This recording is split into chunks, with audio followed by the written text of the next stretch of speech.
Ladies and gentlemen, do not adjust your clocks. We are actually somewhat on time. Yes. There was enough folks to start, so I said, let's start on somewhat time. How's that sound? So we did. Greetings, everybody. Hopefully everybody's having a wonderful Tuesday out there. How are my Canadian brethren doing here? The Canadians have taken over the stream. We have CC Karaoke from Canada. How you doing? Doing all right. Spent the weekend with family, and well, that's always good. Yeah, it's good. I'm not going to get to see him again till the fall. So, and my parents are getting on. I think my dad's 80, 82. Oh wow! Now, so it's like, or 80. Heck, I can't math in my head. Yeah, he's about to turn 82. So, I hope I get to see him many more times. Which I'm sure anyone out there knows. You never know, right? So, take the opportunities I get and make the most of it. And that was a lot of fun. Nice. Yeah. I'm getting yelled at by Six, and Clobby's in the chat too. You guys can jump in anytime you're available. You know that. But yes, we've got some news to talk about. It has been a lot going on in just a matter of like 24 hours. Now, one of these things that we're going to talk about today is not so surprising, so we'll probably start there. The other one kind of took everybody by surprise, but I think Script Doctor and I have kind of gotten to the bottom of what might be going on there. So we'll discuss that a little bit too as we get going here. But let's say hi to the folks in the chat. We got Nick, who'll be here in 4 minutes as well.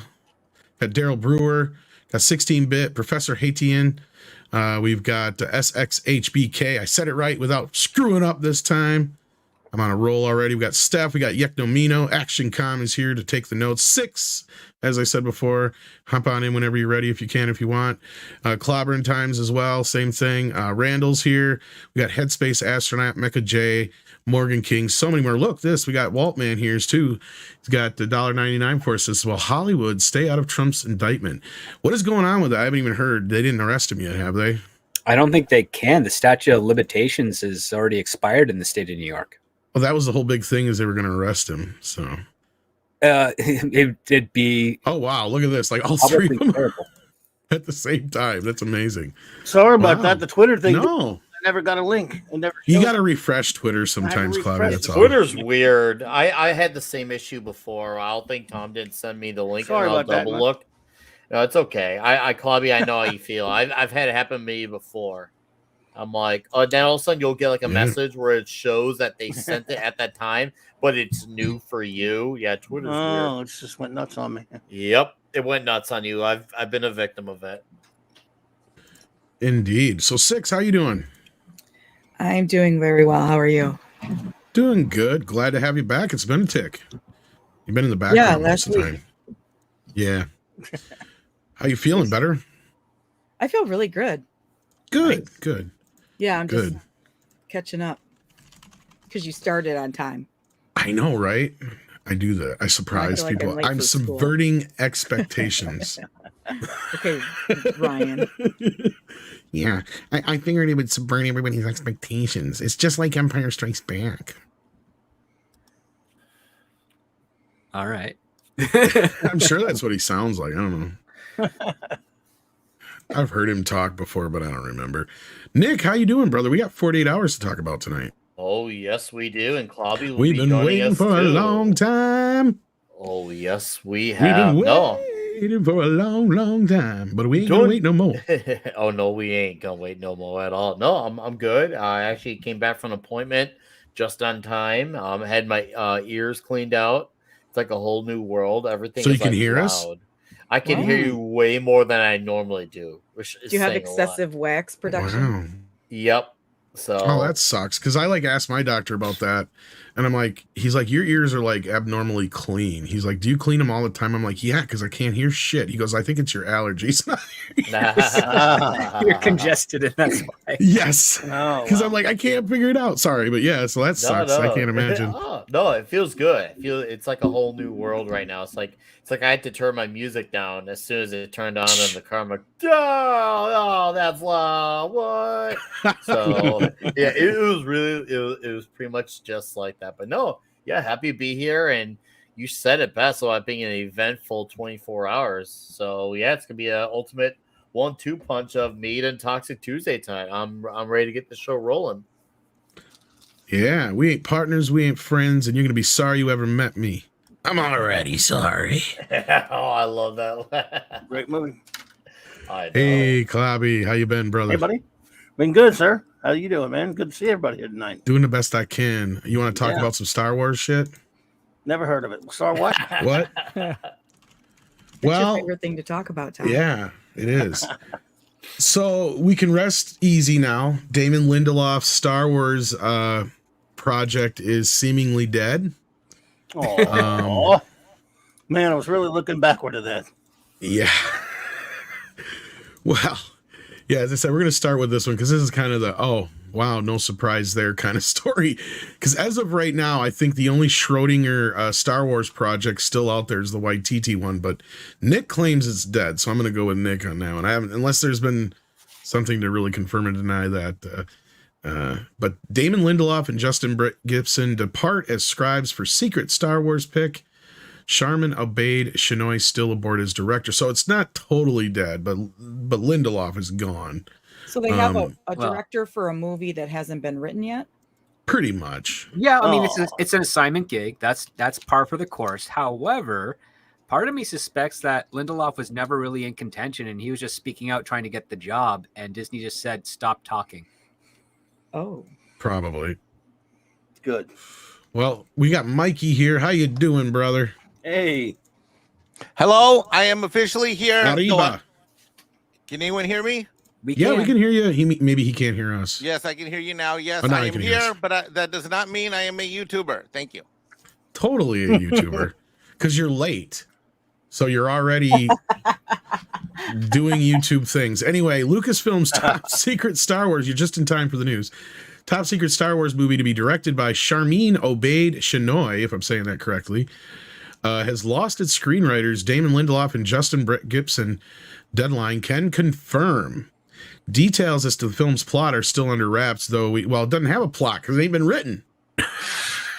Well, it's an assignment, which means that a plot, Yeah, well, yeah. a general plot and is it's there. a secret. You got to come up with your best take on it. Yes, script is right, actually. I mean, I'm being facetious, but yes. Anyway, we got a quote here. It says, I will just say that for reasons that I can't get into on this Sunday morning, on this day, the degree of difficulty is extremely, extremely high. If the film can't be great, it shouldn't exist, shared Lindelof. That's all I'll say, because I have the same association with Star Wars as you do, which is it's the first movie I saw sitting in my dad's lap at 4 years old, May of 1977. I think it's possible that sometimes when you hold something in such high reverence and esteem, you start to get in the kitchen and you go, maybe I shouldn't be cooking, maybe I should just be eating. We'll just leave it at that point, which means, from what we've been hearing, is creative differences, which is kind of par for the course at Lucasfilm, isn't it? It didn't even get to that point. Did it? I mean, I guess. Again, he hasn't written a script. There hasn't Yeah, been a that's deal true. done. He wasn't officially signed. All we ever got from Lindelof over the past few months was that he's the one saying, yeah, I'm working on a Star Wars script. And Disney never did anything of that. And the only thing that I ever heard is, and happens on every quarter, is that Disney puts out an assignment internally for screenwriters that have contracts with Disney to pitch them takes on a Star Wars script. And Lindelof has a contract for pitching over there. Mhm. But I don't think his pitch resonated well, and I think he went public and said that he's working on it, trying to do, oddly enough, a Leslie Headland. Just get it in the trade so that they have to, pull a trigger. And I think Iger said, "Don't you dare, shut up, and you're out. we don't even care what you got now because you're trying to pull that on." well, based on that tweet that I assume he wrote, he's a little over embellishment with using a lot of words to say not much at all. He had a Yeah. ghostwriter. I don't know. No, I mean, Lindelof says he saw Star Wars at 4 years old. I believe that he hasn't grown up since he was 4 years old because his writing's Yes. atrocious. He's terrible. Oh, I mean, look, this is a guy that made the HBO Watchmen show, which is one of the worst things. Yeah, for just one of many things that he's worked on, right? Like, what Yes. else has he done? Remind me, Oh, script he worked actor. for George R. He Abrams. was involved in the Star Trek 09 with Alex. That's Kurtzman and right. Roberta Yeah, Orci. exactly. Yeah. Yeah. He's one of those Terrible guys. Lost, which is also a travesty. Lost. Yeah, Prometheus, he ruined that allegedly. that's the one. It's terrible. He has had so many shots in the sci-fi, but he's missed them all. Like Tom Cruise has more successful science fiction films under his belt than Damon Lindelof, and Tom Cruise has a number of like poorly performing but good science fiction movies. To his name. Yeah, How the buddy. heck did Clobby get up above CC? CC was here first. Oh, he must have swapped I don't spots know. with Mikey or something. Were you messing with him, Mikey? Yeah, well, I put myself at the bottom. Oh, okay. So I didn't that way care. when I was you just guys- like, what the hell happened? Mikey's That the way, when bottom. you guys line up, all of you are seen, and then I'm covered by the super chat. Yeah, because if culture My isn't head was here, going because there, culture's too. the very bottom, and if he's not here, There's no And way Mikey's Culture's fixing showing it. up tonight because I'm here. So yes. Oh, We got a new member in the house. It's a minimum effort puppy. It's our toxic femme, Mags. How you doing, Mags? Mags. oh, We get to do. is Mags aware of our new promotion here on Midnight Edge After Dark? That any YouTube member that renews or becomes a member or upgrades their membership, name Mags, gets a free trip to Hilton Head for the weekend. Yep. Oh, promotion's over. She won. She's the only one named Mags that I know of, but watch, there's a bunch of other guys in the chat named Mag. Uh-oh. It's gonna be a packed house, Mike. I'm named after Magnum PI.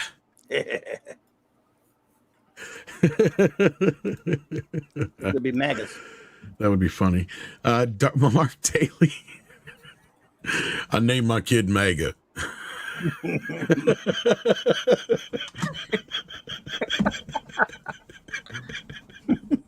That was pretty funny.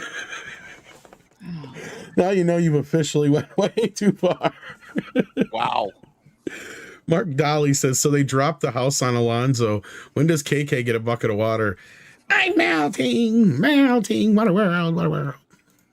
Well, he's gonna just sail away on her broomstick without anyone really, She'll get you your pretty and your little dog too. something. If maybe Indy should get that dog. Actually, it'd be very fitting if on her last day at Lucasfilm, Harrison Ford does hand Kathleen Kennedy the dog. He says, "This is the dog that you suggested for the first film. I only felt it appropriate to give it back to you." It'd be Dustin Bones by now, sad dog. Yeah, exactly. Where's the dog? Yeah. I mean, it's just it's we a got very that one already. polite way to just give her a bitch, Poof. Whoa, Script is all right. I officially can take the night off, and I don't have to rant tonight because Script is on fire. Mr. Buttcrack Media has gifted 5 Midnight's Edge memberships. Thank you so much, Mr. Buttcrack Media. We appreciate that here at the channel. That helps us out so much. And there's over 400 of you watching. If you please hit that like button right now, that would definitely help us out here as well. Thank you so much. All right, kids. Well, is there anything else anybody has to say on the Lindelof project? Do we actually think this movie's going to happen? No. No. No. There's gonna be a Star Wars movie. Not gonna happen. I love Nick's response. There's going to be a Star Wars movie? Well, Not Not even the name of it. since We ain't had one 1983. since 2003 or 1983, depending on your, or 2005 or 1983, depending on your taste. But yeah. Script Doctor dropped a burn without a prescription. Nice. Yes, Magitech Mags. And thank you so much for the $5. That's awesome. Yeah, that was a sick burn. That was a bit of a sick burn there. Yeah. I ain't saying nothing mean a Script tonight. He's on fire.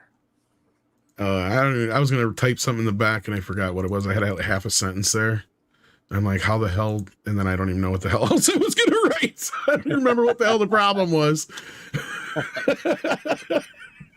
You ever have a senior moment like that?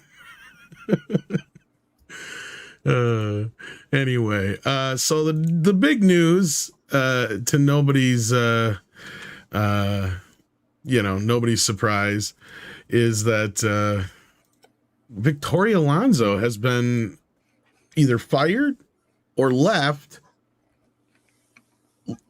Disney. We don't know for sure. There's no real confirmation. I think they've just Disney has just refused to comment on it, right? That's Correct. No one at Disney and no one at Marvel has said anything with regards to Victoria Alonso's exit. that occurred on Friday. Yes. And they haven't even mentioned any person in the running to take over her position.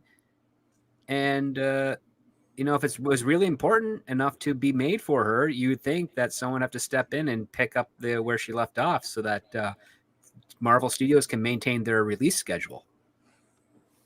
Well, But she's Script gone, right? Script actually confidentially through his vast network in Hollywood was able to get someone into Disney headquarters and get a picture of the Q&A about what's happened to her last Friday night. Script, can I share your picture? Yes, of course. Exclusive to Midnight Edge After Dark, everyone. So that is everyone in that photo, excluding Peter Billingsley, is the founding father of Marvel Studios. I should use that as a thumb, maybe. So, yep, it is. Like, it's not our fault. We put her out to pasture, so to speak. And then we have this photo as well from Douglas Nelson. Karate chop. The best part is Feige like hiding underneath it. She did it. She did it. It was all her, I swear. It was her. Wasn't me. Wasn't me, Wow. Daddy. I swear. Accurate. Good. I'm just glad she spells her last name with an S for personal Right? reasons. For personal reasons. Mm-hmm. I was going to say, Yeah. call your cousin and ask her what happened, Clobby. You guys have the No. same last name. Nope, we don't. We're one letter away. Nah, that's not even close. And you should know, Mikey. Just because you have the same last name does not mean you all are related. Fortunately, again, that letter takes me completely away from it. Yeah. So, there was a story that was brought to our attention by Six yesterday that came in real late in the game, or it would have probably gotten a little bit more to do in our video, but it might even become its own video now because Six brought this up, and I had heard something similar myself now, that as we could mostly expect, is that her firing had very little to do, I'm looking for this article here, very little to do with the whole woke business as it did more to do with the reshoots, the overages, and as far as like the budgets and the last few movies really bombing at the box office, on top of the Disney Plus shows not doing nearly as well as they should be by expectation. And of course, the fact that she went on this big, huge tirade for Don't Say Gay didn't help, but I've been hearing that her toxicity in that is playing less of a role in her exit as it is the other parts. But there's some stuff that's starting to come out about the way she used to act as well. I don't know if you guys are privy to any of this too, but we're starting to get some Ellen stories about her. Well, this all came. Go on. Her behavior changed around Captain America: Civil War, and that's basically when Marvel became the powerhouse in the industry, where nobody in that production office could do no wrong and could be ejected, so to speak. Because up until that point, you'd only hear great things about that production team from Feige, everyone he led. There's never any issues or conflicts aside from some of the Disney meddling that was occurring when they got involved. So this is more like a story of power going to her head. Yeah. And that's kind of what we'd heard as far as like Nick wanting to hear more, as far as the Ellen stories. Like, yeah, she was a tyrant was one of the words that was thrown around quite a bit. If she didn't agree with something, she would basically snuff it out real quick. So she was a producer. Well, not only that, she was, all the things that we had been hearing about, the complaints of last minute change their mind on things, put pressure on the special effects people and the editors and post-production work, which is what she was supposed to be the new head of. Because as a reminder, in September of 2021, they created a position for her, as you've pointed out a few times now, Script. Yeah. And then it directly correlates with the downward nature of post-production and the visual effects quality that has been happening with the subsequent Marvel films, not just with their reshoots, but also with the fact that the FX team has been vocalizing about the fact that they are worked so hard on a number of effects shots, they turn them over for a final confirmation, and then they get told, yeah, we're not doing those. You have to create brand new ones. So now they've lost all that time, and they have to do crunch time now to work on the new stuff to make release date, and that crunch time has a byproduct of lesser quality than what was standard for the Marvel films when they started. Yeah, so really this is a compounded thing, right? But the funny thing is, as Script has pointed out here, is that this role that she was put into, one could almost argue that maybe she was being set up I do. to be let go. And that's where I was giving you your in there. Go ahead, Script. Yeah, that was my theory, because now I can't remember which. I know you and I talked about this on this show, either in September when it was announced or in December when it was re-reviewed, because we didn't do it in the morning show because we were talking about Dune and more excited about that than Victoria Alonso, justifiably so. Mm-hmm. But it's just so weird that Marvel at this stage in the game, at their peak Marvel, world, even with the pandemic, it didn't matter, that they would create a presidential position for a job that pretty much all the producers had a hand in doing anyways. They just now gave it a face, and they gave it to Victoria. And it's really weird because I've been digging into this, and as far as I can tell, none of her responsibilities have changed since she started 17 years ago. Like she's just the face of it. She's got maybe a little bit more influence, but all the other producers, they're all doing their own thing as well with all those Marvel films. They're all contributing just as with just as valuable input as required in order to make this thing work. Victoria was just said, okay, you're doing this job really well, or we like the way you're doing it, or we need someone to take it over to get it more organized and focused. So here you go, Vicky, and don't screw up. But it was just, it's all like internal party politics, and it was so out of the blue because a studio like this doesn't invent a position to promote someone with the intent of them staying around very long. It's either they're there and that's their dead end job in the studio system. It's like, we can't give you the president's CEO Kevin Feige's job, so we'll just make one up for you, so you have a title and you have your golden parachute when you retire, but you don't do anything different. You don't have any more new people. They didn't even say when she did get promoted that someone came in to do what her old job was. So she was essentially just doing the same job, but they just gave her a title. It was very, very odd. And I suspected that if they did that to her, it's a soft way of pushing her out. All right, well, let's look at this from the other angle, because that's what we like to do. Sure.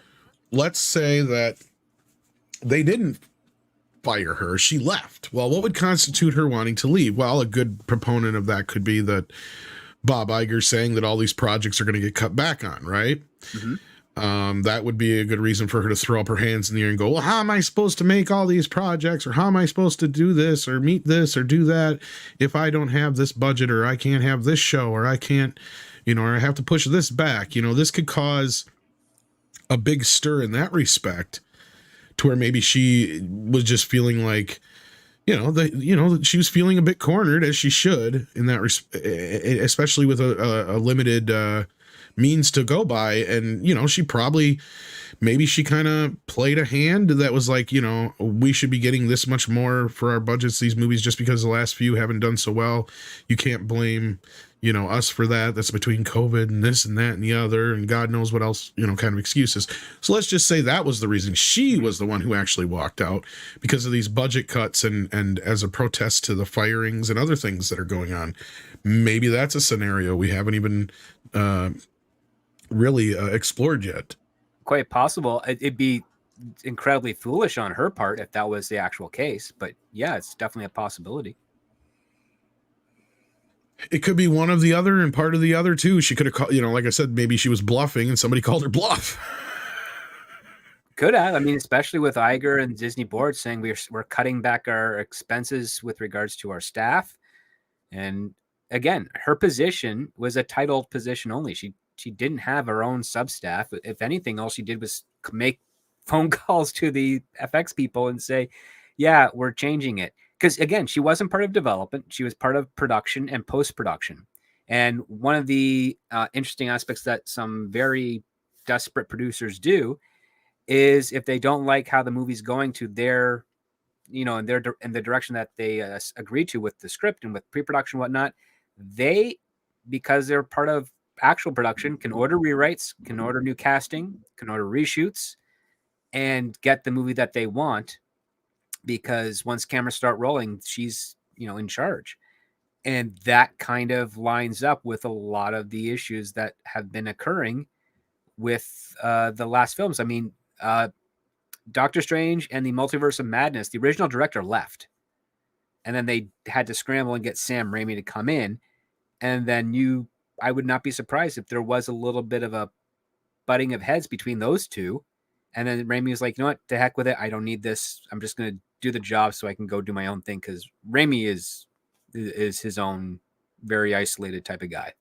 So he has his own issues as well. And they do allow him to make some very creative stuff, but that's a whole nother story. Maybe she just acted typical Latina and just like, I want this and I want that, and this is what I need going forward. And if Papi, you can't do this for me, and I'm like, okay, well, there's the door. Get the F out. Well, but that's kind of typical for producers, sadly. Like, unless you got like it's not unique to my dating experience. The script. Well, the most of them do what you described. It's the great ones that don't, because they're on the same page with everybody that's in the production. They know what they're doing. They know what needs to get done. They make the calls, they make the threats, they keep the promises, what have you, to get the movie made. With the rumors we've been hearing and the stories that have been released with post-production for Marvel specifically, it sounds like someone at the head office was bipolar.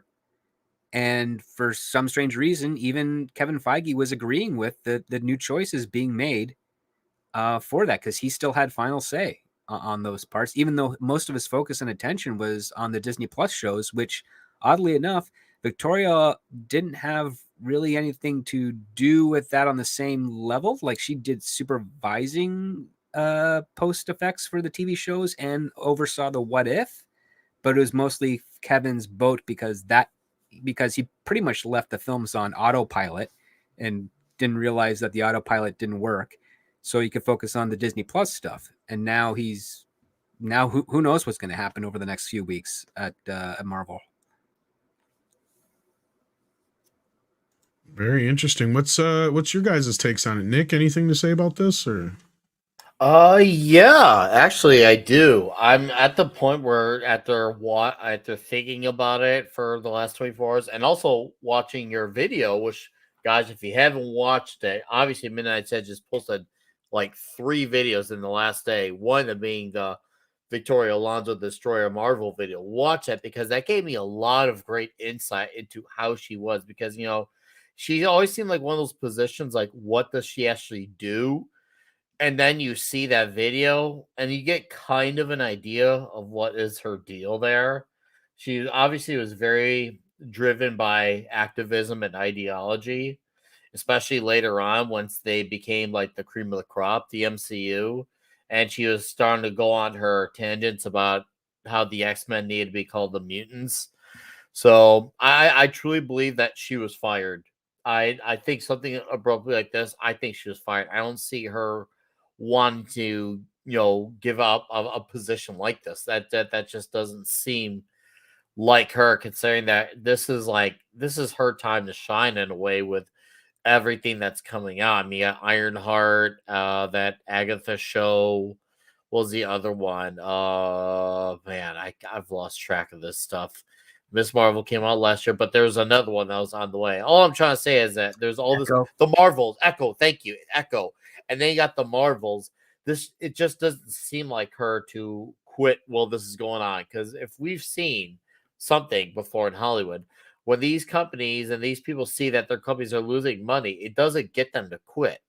It doesn't get them to quit. So because they don't, obviously it's not their wallet, so they don't care if they're, causing the company that they work for lose money. So I think she did something, and I think she got fired. She must have done something pretty bad, and I can't imagine, or I can't imagine which is weird to say because there are many people in her company who do bad, and yet they still got a job. So The yeah, only it's bad that you can't escape from is a massive loss of money. Which, I mean, here we have, there's 2 or 3 fronts you could go with, right? The movies themselves have not been making any money. Obviously, Ant-Man's going to lose money, for sure. Then you have the whole Don't Say Gay / Reedy Creek deal. She was one of the biggest proponents of that, and that just hit the fan 2 weeks ago or 3 weeks ago, whatever it was. So those 2 things alone right there are losing the company billions, or if not millions, hundreds of millions on the movie side and billions probably on the tax side. So based upon what I'm hearing is that okay. So what I hear is a comprehensive assessment that's provided from all of y'all. Number one, she sucked at producing VFX stuff and was a monster to deal with. She sucked at making money. She sucked at management. And she caused problems because she was politically active. There's like multiple reasons to get rid of this chick. I don't think the politically activeness is the cause of it, though. It wouldn't normally be, Nick, but, and again, like, because you would have thought that the shit would have hit the fan when she was publicly talking about Chapek. But then we come to learn that she was probably one of the people that made him go through that struggle session, because she says in that video where she said she sat him down for 45 minutes. Like crazy, man. Yep. Like, wow. Yep. And that's her boss. Yes. You think I could sit Andre down for 45 minutes and tell him what for? I can answer that. No. After about 10 minutes, he'd probably be like, "Excuse me, why are you lecturing me, Thomas?" And he never calls me Thomas, because at that moment I know I'd be fucked up. Exactly. No, it would go like this. Thomas Connors, why are we discussing this when I have to go to bed? Or anything for that matter. He'd be like, "Are you drunk? By the way, that was a good catch. Are you on any other drugs?" You caught him last week. That was pretty smooth, by the way. Because if the answer is no, then we are about to have a very serious discussion. And be like, first point is, who the fuck do you think you are? I can't imagine him saying stuff like that. He would, though, if I went at him the way this bitch went at her boss. I don't know. Yeah, she's a nut. And she cost them everything. And I mean everything. She didn't just hit the studio, mind you. Yeah. And I'm glad you showed up now, Culture, because this is where, why don't you enlighten us to how much Reedy Creek could possibly cost Disney in the long run? Oh shit, it's incalculable. Ask Mikey. It's like that special district was worth so much in so many different ways. Not the least of which would have been just the privacy that they were afforded. Because if you notice, they never got their projects leaked out there in advance, anything they were doing in their theme parks or anything else. And mind you, they were also moving a lot of their business units to that area where they would obviously be able to obfuscate as well. And it's insane. I can't even truly imagine how much money, hundreds of millions of dollars, maybe billions of dollars. It's almost incalculable, the amount of money they were able to hide. Okay, then for just real quick, real quick, just briefly, tell everybody exactly what the Reedy Creek deal did for them and what they actually lost with that. Well, it was their own district to do pretty much whatever they wanted to with. They controlled taxes. They controlled their own comptroller, which means and they basically were their own. They were allowed to build on their own property. And of course the exaggeration of they could have built a nuclear plant. Well, more power to them if they could have, but it wouldn't have mattered. They have to go to federal. Unintended. Yeah, exactly.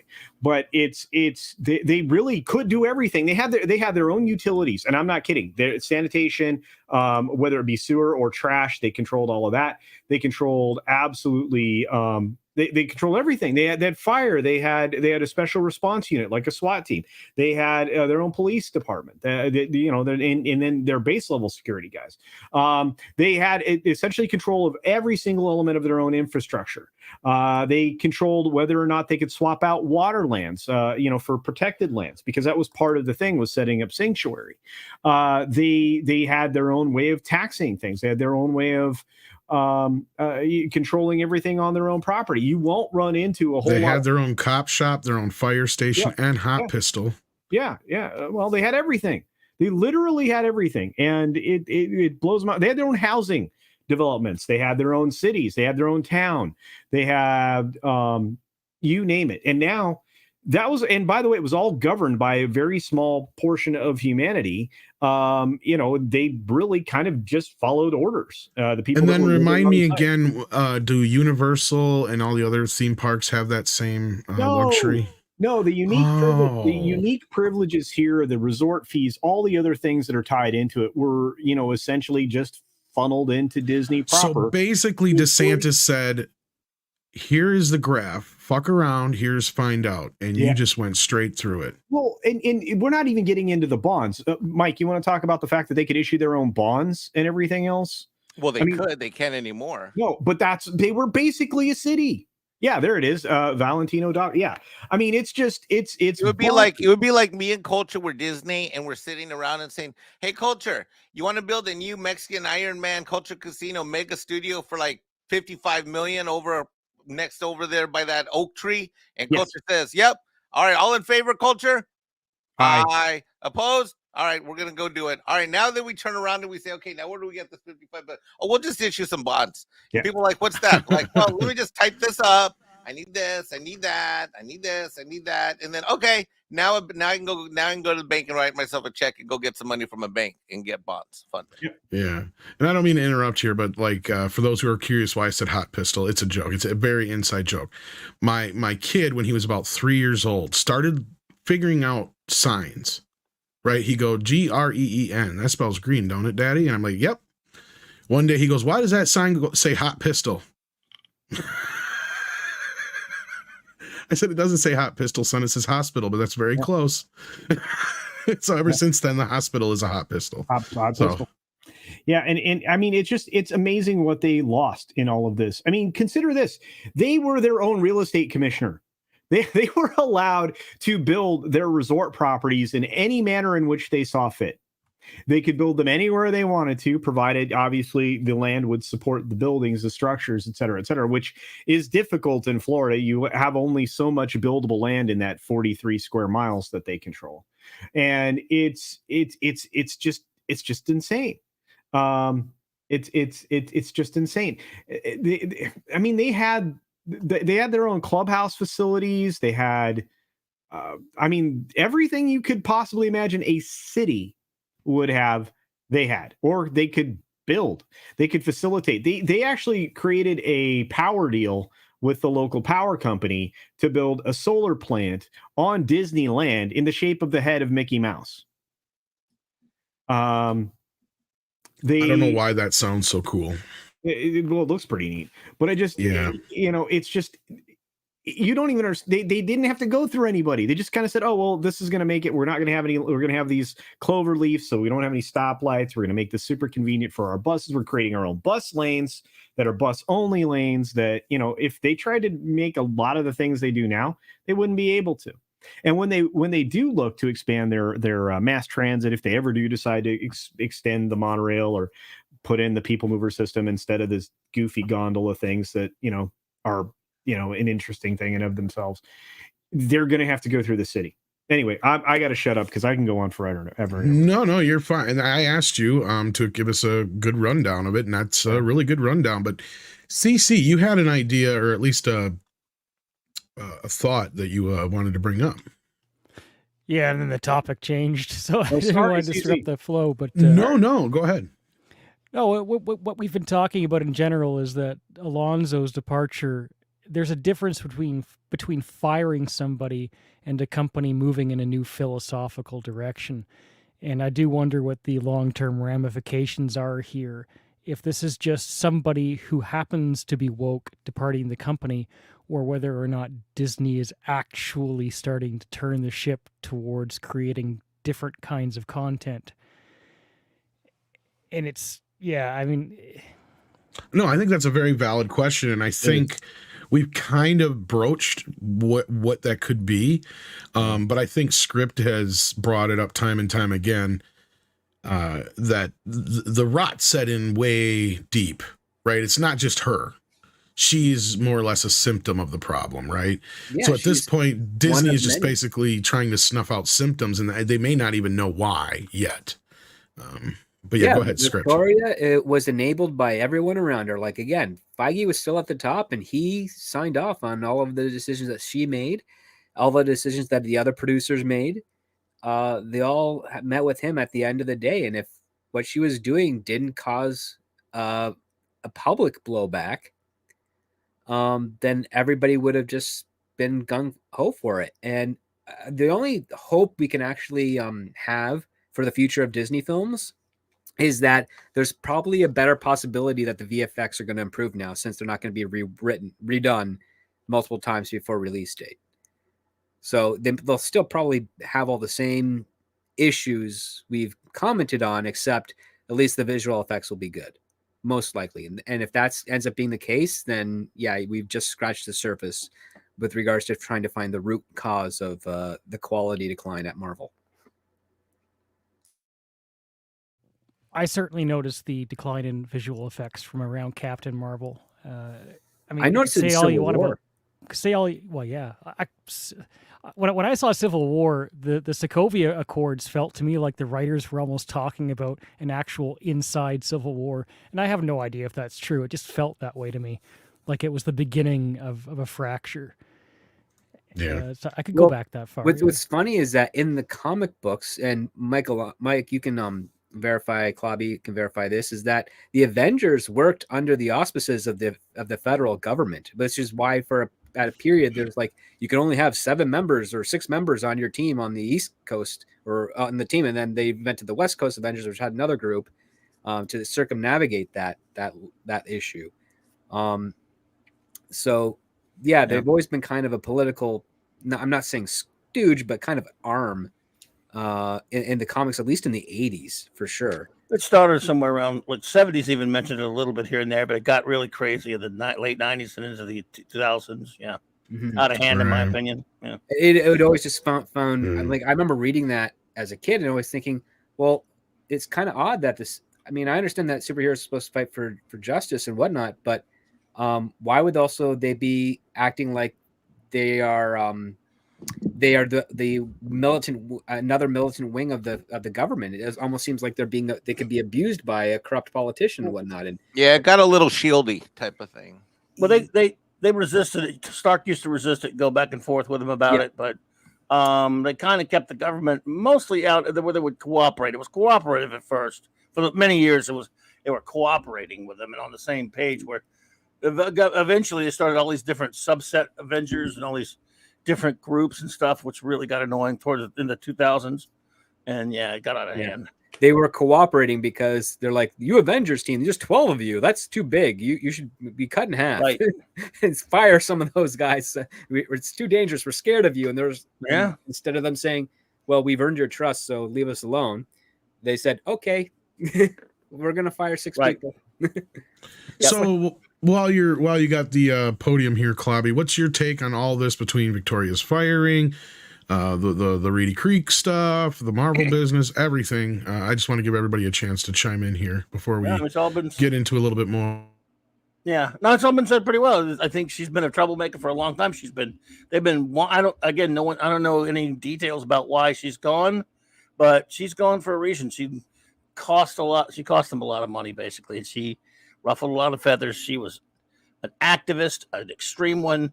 Even in her early days, she only even managed to weasel her way into Marvel via certain connections to her family, different things like that. She's I mean, it's all been said very well here, though. You don't have to really go that much farther into it. So there's nepotism involved. Is that what you're telling me? I didn't know she had relations. Oh, okay. I didn't know that's news to me. Are there videotapes? No, I believe her family was friends with a certain ex-president. I was gonna say, I hope not. He means of Marvel, not like Trump. No, yeah, not that one. Not that kind of president. Six, No. is there anything you have to add? No, or- an excellent president before Trump. No, but a real president. Oh, Yeah, I thought you meant it's, of Marvel. Sorry. No, No. Luis Desposito brought her in because they've Because of- worked well together prior when they were, and this is in 2005, I think, is when they started talking about the negotiations of it. Yeah, she's been on board since Right. 2006, I think was what I read. Yeah. 2006 that is makes when sense. it formed, but they all Yeah. started coming together to build what now is Marvel Studios before that, because Right. I've said this story before. When I was an intern at Paramount, and Paramount was footing the bill to create Marvel Studios.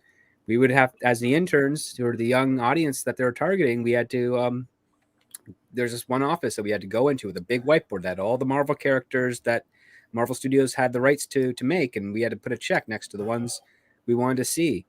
But we put a check to almost all of them because we wanted to see them all. And then they told us the next day via email, pick your top 3, because the wall was just littered with checks from every single one of us interns and even other people that came in to participate.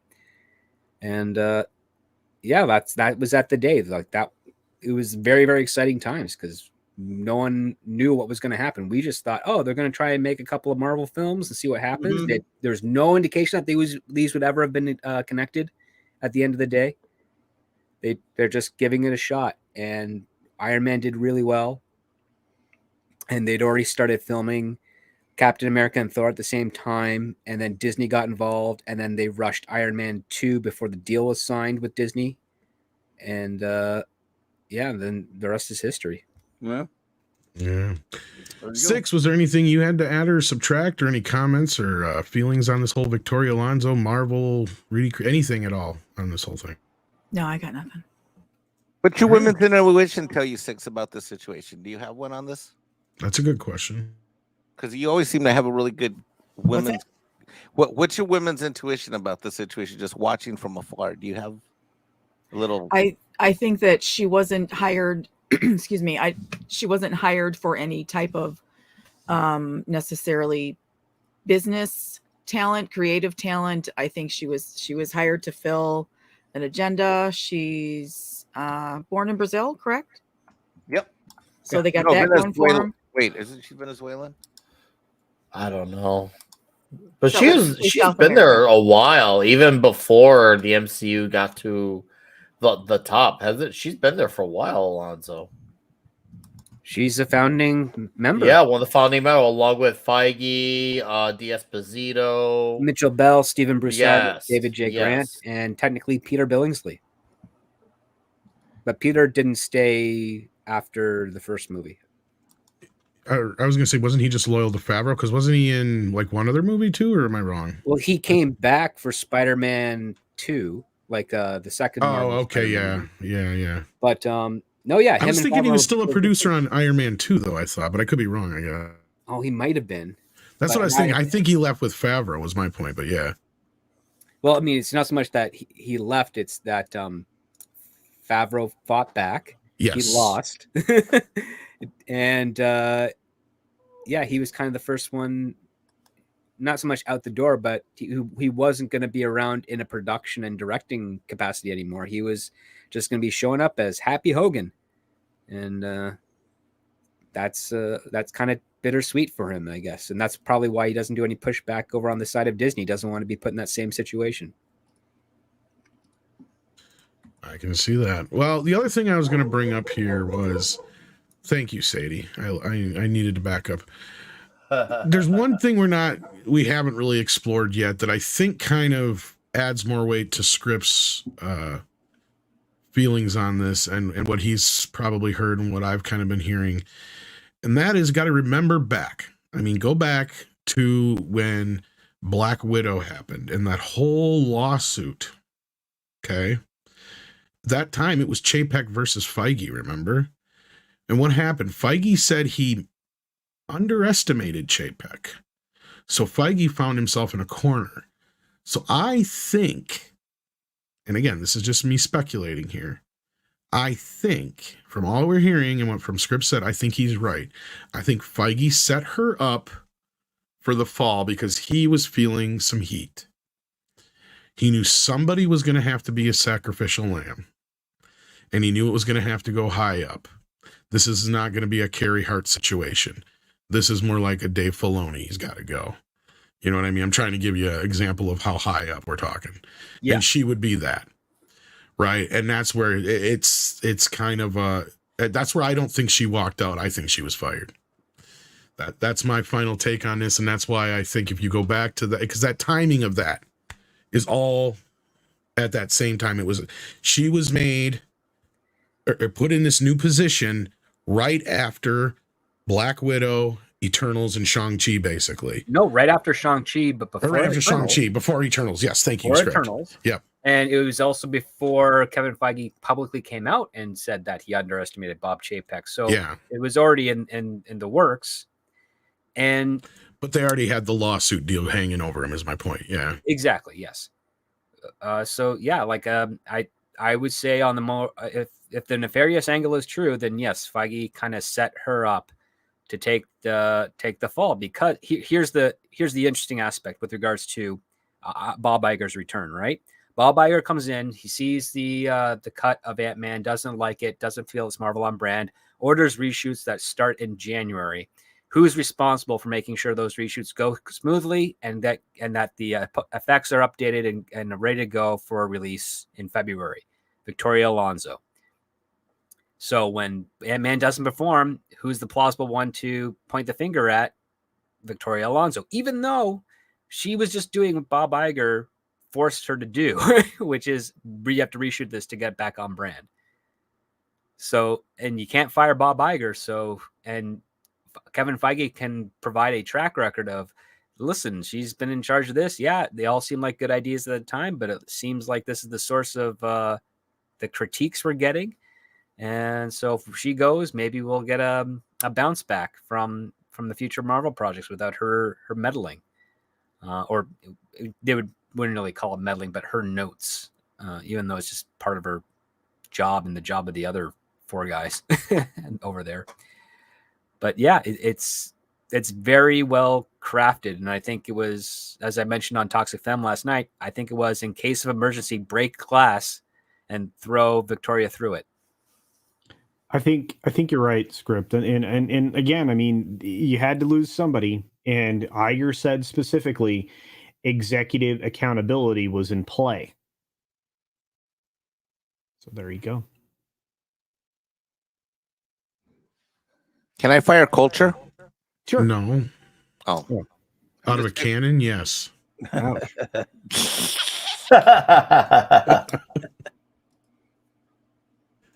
No, we need him for the morning show and a few meads, but yeah, we can't fire him. But if you want to send him flying out of a cannon, I'd like to videotape that.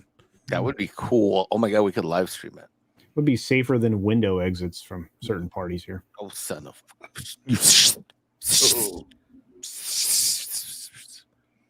And he just drops the mic and walks away. If he gets shot out of a dog, it would complete his legendary quote. Well, these are certainly interesting times going forward over at that company. Star Wars is dead. Marvel's dying. Disney's shooting itself in the face. If these audits turn out to be a thing. Well, as an example of that, I was hanging out with my dad last weekend, and we were like, should we watch Star Wars or Star Trek? And we were going to watch season 3 of Mando and get caught up on that. We watched Star Trek instead. What Star Trek? Which one? Real Trek or fake Trek? Yeah, I don't know if I should get into that. But that's a whole other can of worms. That's the universe we're living in right now. Star Trek is having more success right now than Star undeservedly. Wars. Whether it deserves it or not, it is currently happening. Ugh. True. Yeah. Sorry. No. That was hilarious. Don't be sorry.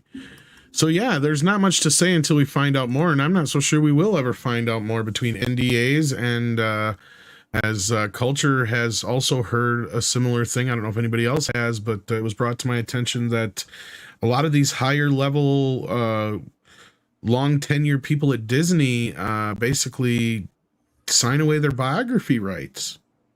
So she couldn't even go out and do a tell-all book about this in a couple of years if she wanted to, it sounds like, right, Culture?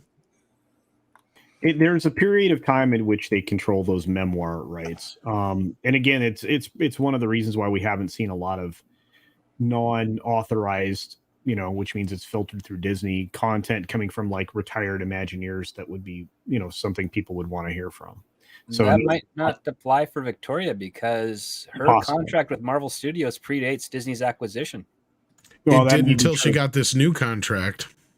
It's still within Marvel Studios, and it'd be foolish. I mean, again, it all depends. Would she be foolish enough to? Because that's the thing. Somebody came to me and told me this about her. It's a subsidiary of Disney, and it's not necessarily has to operate under the same rules as Disney. Because again, it was started independently with a distribution deal with Paramount, and it is still its own company. So, I'm not disagreeing with what you're saying, but yeah, it all depends. And I mean, if Disney's the one that gave her the contract for this, maybe it was in there. But if she read it, she could just negotiate that away. But I think her quote unquote promotion was the internal with Marvel only, and Disney didn't really have any say or input on it at all because Disney does run, to a degree, fairly independently. I mean, the only time Disney gets involved is when they're like, "Oh, is this on the brand that we paid for?" And if they say no, that's when they start getting involved. And we've seen a couple of examples of that. Otherwise, Marvel has the infrastructure that is very lucrative for Disney because it means that they don't have to, look over their shoulder all the time, or at least didn't have to for a number of years. To the tune of averaging $1 billion per movie for the first 20 movies. Like that's some pretty good management and a pretty good deal for Disney. Yeah, like I said, I mean, if Disney's really, their lawyer mice are pretty slick, Script. I'm sure you know. Oh, I no doubt. I mean, I can definitely see it if you are hired directly to Disney, like with the parks or with their offices internally. But if you're part of an independent studio and Disney acquires you, they also acquire your contracts with that. And if they want to renegotiate and bring in that type of clause, they can. But it doesn't mean they're going to get it because either you sign the contract that they want or you don't, and you leave and you do a tell-all book and they can't sue you for it because you didn't sign the contract saying you couldn't, right? So it all comes down to what did these people negotiate, and if they agreed to that or not. In that regard, because if this was like even the people at Pixar, they have some books out about working there. Granted, they're positive because it was Pixar at the heyday. So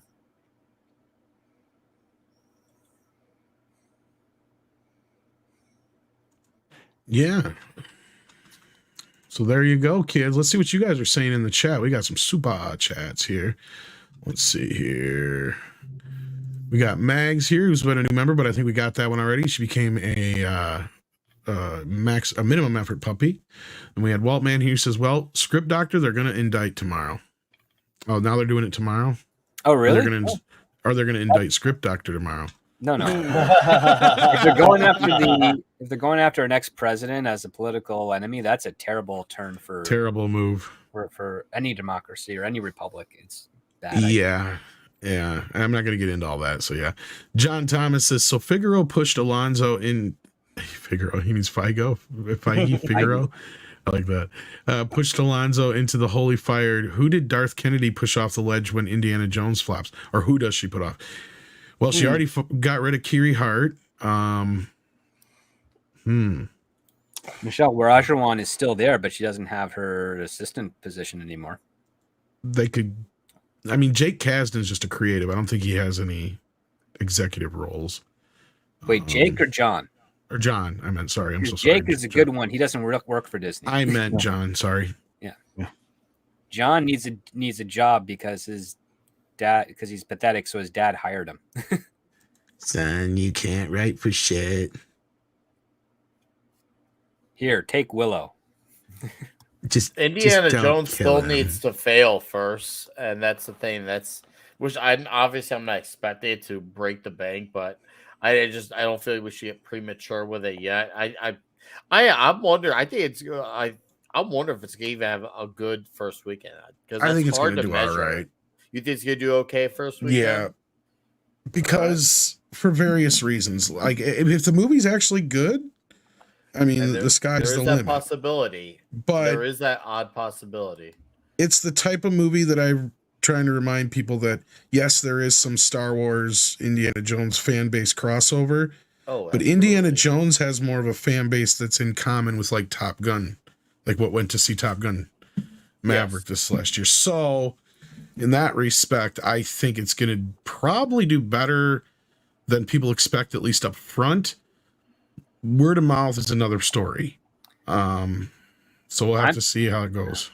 I'm just wondering if Disney's trying to somehow insert a cameo for Oscar award-winning actor, best supporting actor Keon I Young. wouldn't be surprised. A short round in there because they need to get as many people into the seats as possible, and that reunion would definitely do it. If they even if it's only for like a couple of scenes, that would definitely do it. Well, I'll tell you right now. If they didn't already have it, you're right. Like I was going to say, they probably may have already had a cameo that we didn't know about. I'll give them that. But that's the problem. It was a cameo. And I would also believe that if they didn't already, scripts right, they probably are going to fast track a cameo into this sumbitch. But let's be real. It should be him with him through the whole movie, and it should be a passing of the torch to, Short Round. And then, like I said, you can have Short Round, like, where's he been the last 20 plus 30 years, whatever? Well, because they cut 10 years off in the Indiana Jones world, so it'd be more like 20. But like, he'd be probably like I don't know, maybe a teacher like Indy was. Huh? Maybe, just maybe, And you could have him be his new assistant because he's obviously too old to be running around having adventures. And who wants to see Fleabag for 2 hours? I hate her. I am sorry. She is the. I tried watching Solo again to give it this because everybody, that was that movie afterwards. Everybody's like, "Oh, I didn't get a fair shake." I'm like, I don't know. I remember it being shit, but all right, I'll watch it again just to see. I got to the part where robot lives matter, and I shut that sumbitch off. I'm like, I can't do it no more. Can't fucking do it. No, not again. It's just, I even get a headache thinking about it. But I hope that's not the case for Indiana Jones. But everything we keep hearing seems to be coming to fruition, and I hope I'm wrong. But I hope a lot of people are wrong by doubting this film. But hey, best thing is we can go in with low expectations, and maybe it won't be so bad. But I don't know. We'll see. But as far as who's going to take the blame for that, who knows? But we are also hearing that KK is getting ready to retire anyway, so who knows? Warrior Justice says, I once made a website for orphans. It doesn't have a homepage. What the fuck? That is brilliant. Boom, bam. I like that. Yes. Hey, Bat Tom. Hey, Beautiful Six. Dr. Scripture, Clobber Lane, Little Nicky, and Mexican Tony? Yeah, Mexican Tony Stark. Oh, yeah. Okay, gotcha. It took me a minute. Pinochet's Helicopter Tours member for 19 months at the minimum effort puppy level. Thank you so much. John Thomas says, conspiracy theory, D+ Marvel series had crappy effects so she could torpedo Figaro, but he got her first. I could see the 4D chess move here, but I think she was completely unaware that she was being set up here. Yeah, I don't think she was just enamored with getting this new role. Sorry, go ahead. Getting this new role, and on top of that too, her priority was mostly on the films. The Disney Plus stuff, not so much, and only a handful of the effects I found on the latter tail end of the Disney Plus shows were pretty terrible, like the reshoot for the Miss Marvel climactic scene at the end, a bunch of the She-Hulk stuff because that was rushed, and I thought the special effects for Falcon and Winter Soldier were actually quite impressive for for what they're doing. And WandaVision stuff was actually really good too. Loki wasn't too bad. Not really much going on with Hawkeye for them to really worry about. So yeah, like I don't know. They How actually much filmed it input in New you'll York actually City for Hawkeye. You actually got to see an actual It was a practical world. Yeah. Yeah, I don't think. Yeah, I don't think that she had as much in play with the Disney Plus side of things as people want to speculate. The other part too is don't put all your eggs in one basket with her leaving. This I don't know what it is with Americans that like to do that, where they're like, "Oh, this is the person. Once they're gone, everything's going to be good." No, that's not how where the world works. It ain't us, script. We ain't saying that. I can I know assure that, you I know you that. guys and guys in the chat aren't saying that, but it's all good to reinforce the idea that just because one of the culprits is gone doesn't mean they're all gone. So hopefully they can switch gears and pump out some good movies again. But we'll have to wait and see. Yeah. All right. And then we got, let's see here. We got a member chat from Das Wolfen, who's been a member for 8 months at the minimum effort puppy level. Thank you so much. Daryl Brewer's in the house. How you doing? He's been here for 19 months at the maximum effort puppy level. Thank you so much. Then we got Pinochet's Helicopter Tours, who says, how do you not work in an Office Space clip of Bob asking, what is it you do here? Because I don't have it ready, or I would have. Totally. I thought about it. I fucking thought about it. But I didn't have time to get it. Who cares what Disney media cover says? We say she was fired.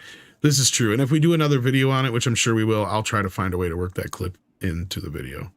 And then, of course, he follows that up with Victoria Nanaga. Well, not going to work here anymore anyway, which is, of course, a callback to the famous bit. And Pilgrim Media says, remember, nobody dies at Disney except for Bambi's mother and Cinderella's parents. Well, Cinderella's mom, her stepfather, her father married their stepmother. Was that her real father? Yeah, I thought it was her stepfather too. I could be wrong. Yeah. I guess it depends on which version you read. I thought she was like an orphan, but anyway, you're probably right. No bad ideas, just stupid ones. Says hopefully soon we'll have some soul and humanity in the MCU. Everything has been so empty and hollow. Nope. Sorry. Not gonna. Yeah, I wouldn't get my hopes up too high. Again, like I said, don't put all your eggs in one basket just because one person's gone. Nope. Yep. Can't do that.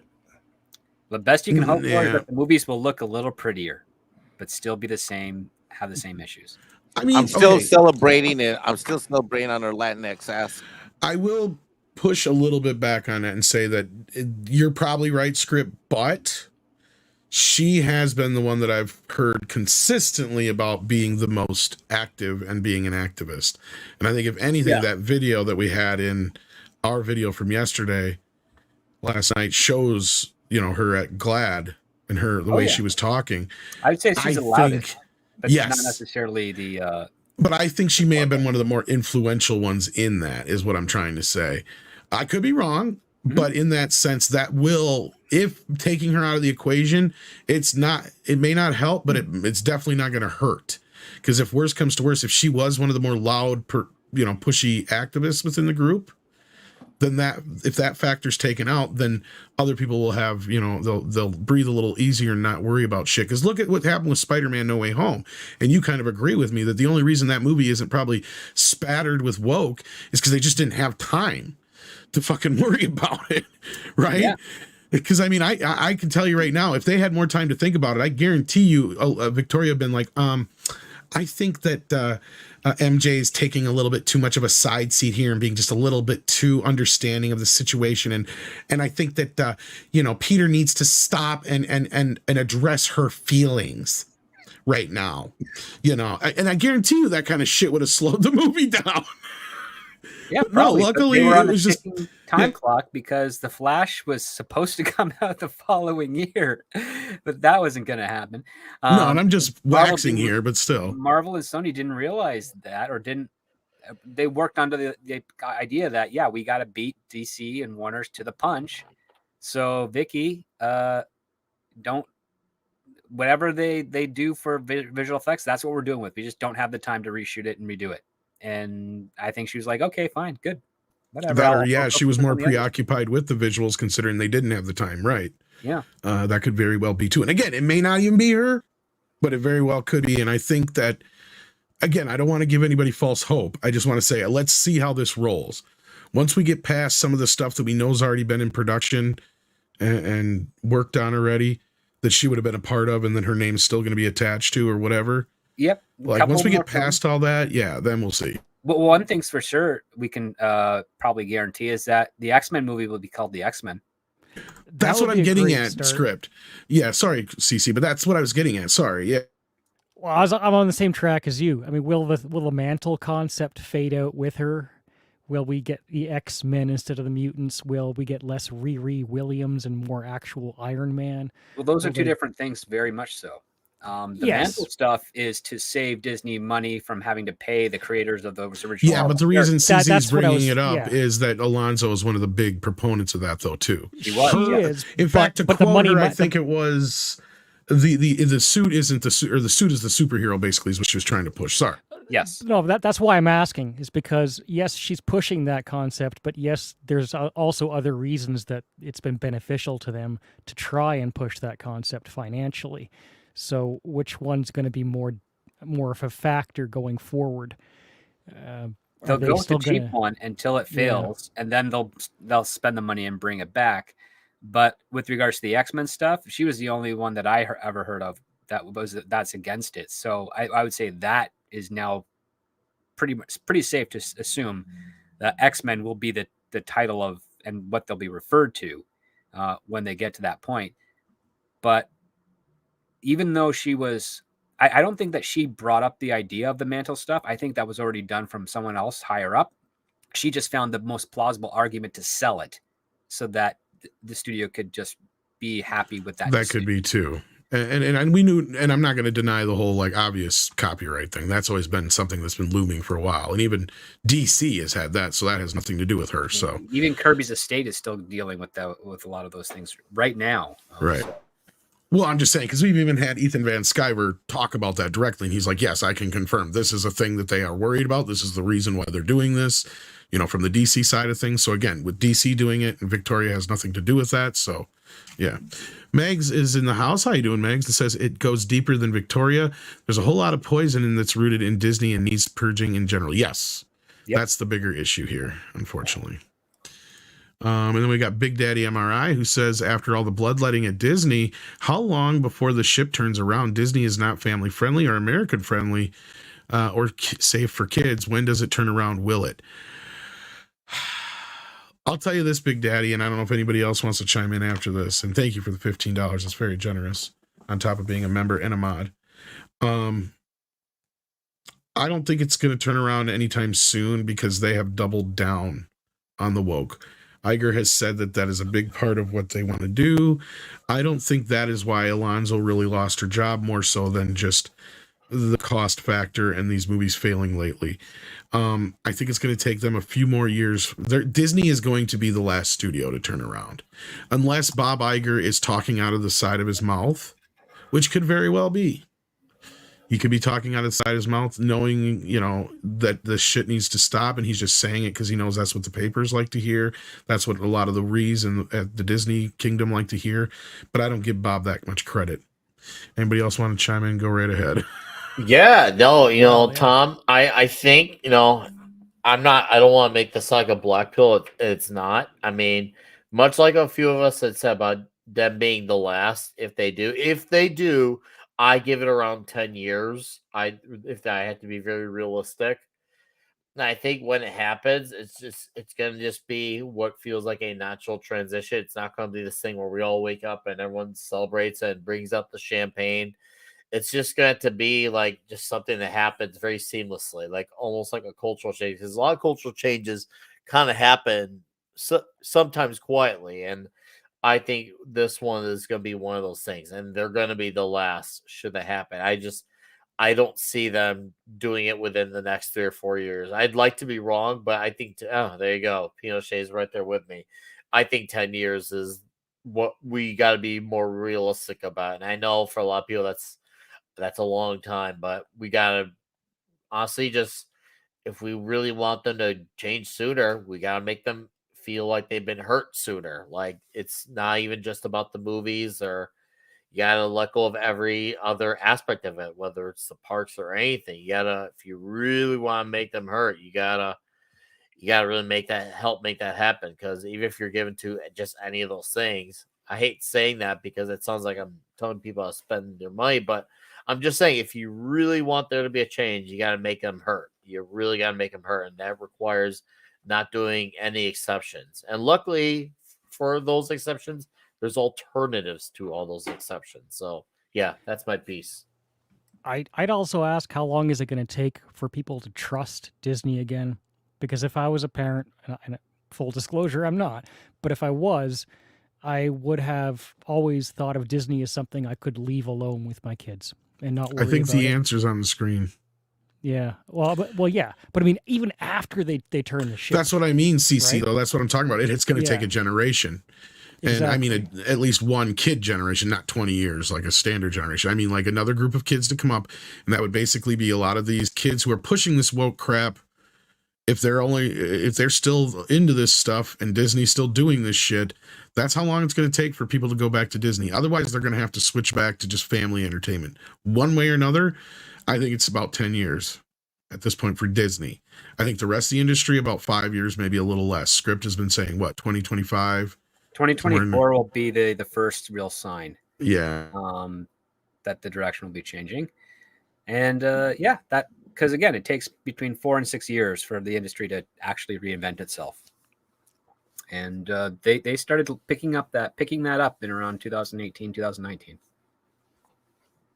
Yeah, and with Disney being resistant, I feel like because of the turnaround time with movies, and that's what the script is kind of talking about too, is that, yeah, likely at least 10 years. And that's just it. It's within that 10 years, are they going to go back to their old ways? Or are they just going to continue down this road to the point where, yeah, maybe someday there'll be that audience, but it won't be an audience that's really brand new. It's just the same audience that they've managed to keep and their kids, which is not going to be much. So we'll have to see what happens. Anybody else got anything to say on that? But I've already decided I'm going to die before I see any of these things get good again. Can't say I blame you, buddy. Mecca J asked, do you see Alonso getting any Hollywood offers? Yeah. Oh, yeah. Not in a place where she can ruin them. She'll bounce back. No, maybe not as high as she was, but she'll bounce back. Well, they're gonna put her as like a public face of something innocuous that can't harm. She's gonna go do something like the Producers Guild, not for profit, for empowering Latinx production in Hollywood. Yeah, minority, BIPOC women of various sexual identities or some shit. Yeah, it's gonna be interesting. Yeah. She's not going to go any place to like work a real job. No, hell no. She'll be in some other studio doing something though. I don't think so. I think shit, and I accidentally hit the thing. Sorry about that, Six. I think she's going to be a professional like schmoozer. No, I think she'll just be at some other level at some other studio. Wouldn't it be funny if they hire her over at DC? No. Well, I would argue that the kiss of death is already set in at DC. With the performance of Safran's latest production. We'll see how things play out, but Gunn basically set up the destruction of the current slate of DC films that round out what was left over from the Snyder era. I'm not sure it wasn't half-ass on purpose. They're producing these motherfuckers, and I mean like Mel Brooks producing these motherfuckers. Maybe so, but I mean, this was write it off. Shazam 2 was, a Safran production. So just don't forget. Well, of course it is. He's been part of the company for years. And he was one of the people whining and dining Gunn. That's what I was talking about. Yeah. Well, he's also represents Gunn, so exactly. Yeah. For him not to. Well, of course he was like, "Do this, please. This is a golden parachute for us, man." I mean. Well, I mean, it was until somehow he's like, listen, I'll take care of the business side. You just worry about the creative. Because that's, again, I've told said this about Jon Favreau. It's true about him and it's true about Gunn. They're not going to take those types of positions because they don't like to do the business side of things. So if Favreau were to ever take over Star Wars, he would need someone to conduct the actual business side. And so it would be a co-CEO situation. He's not I gonna believe do it. on his own.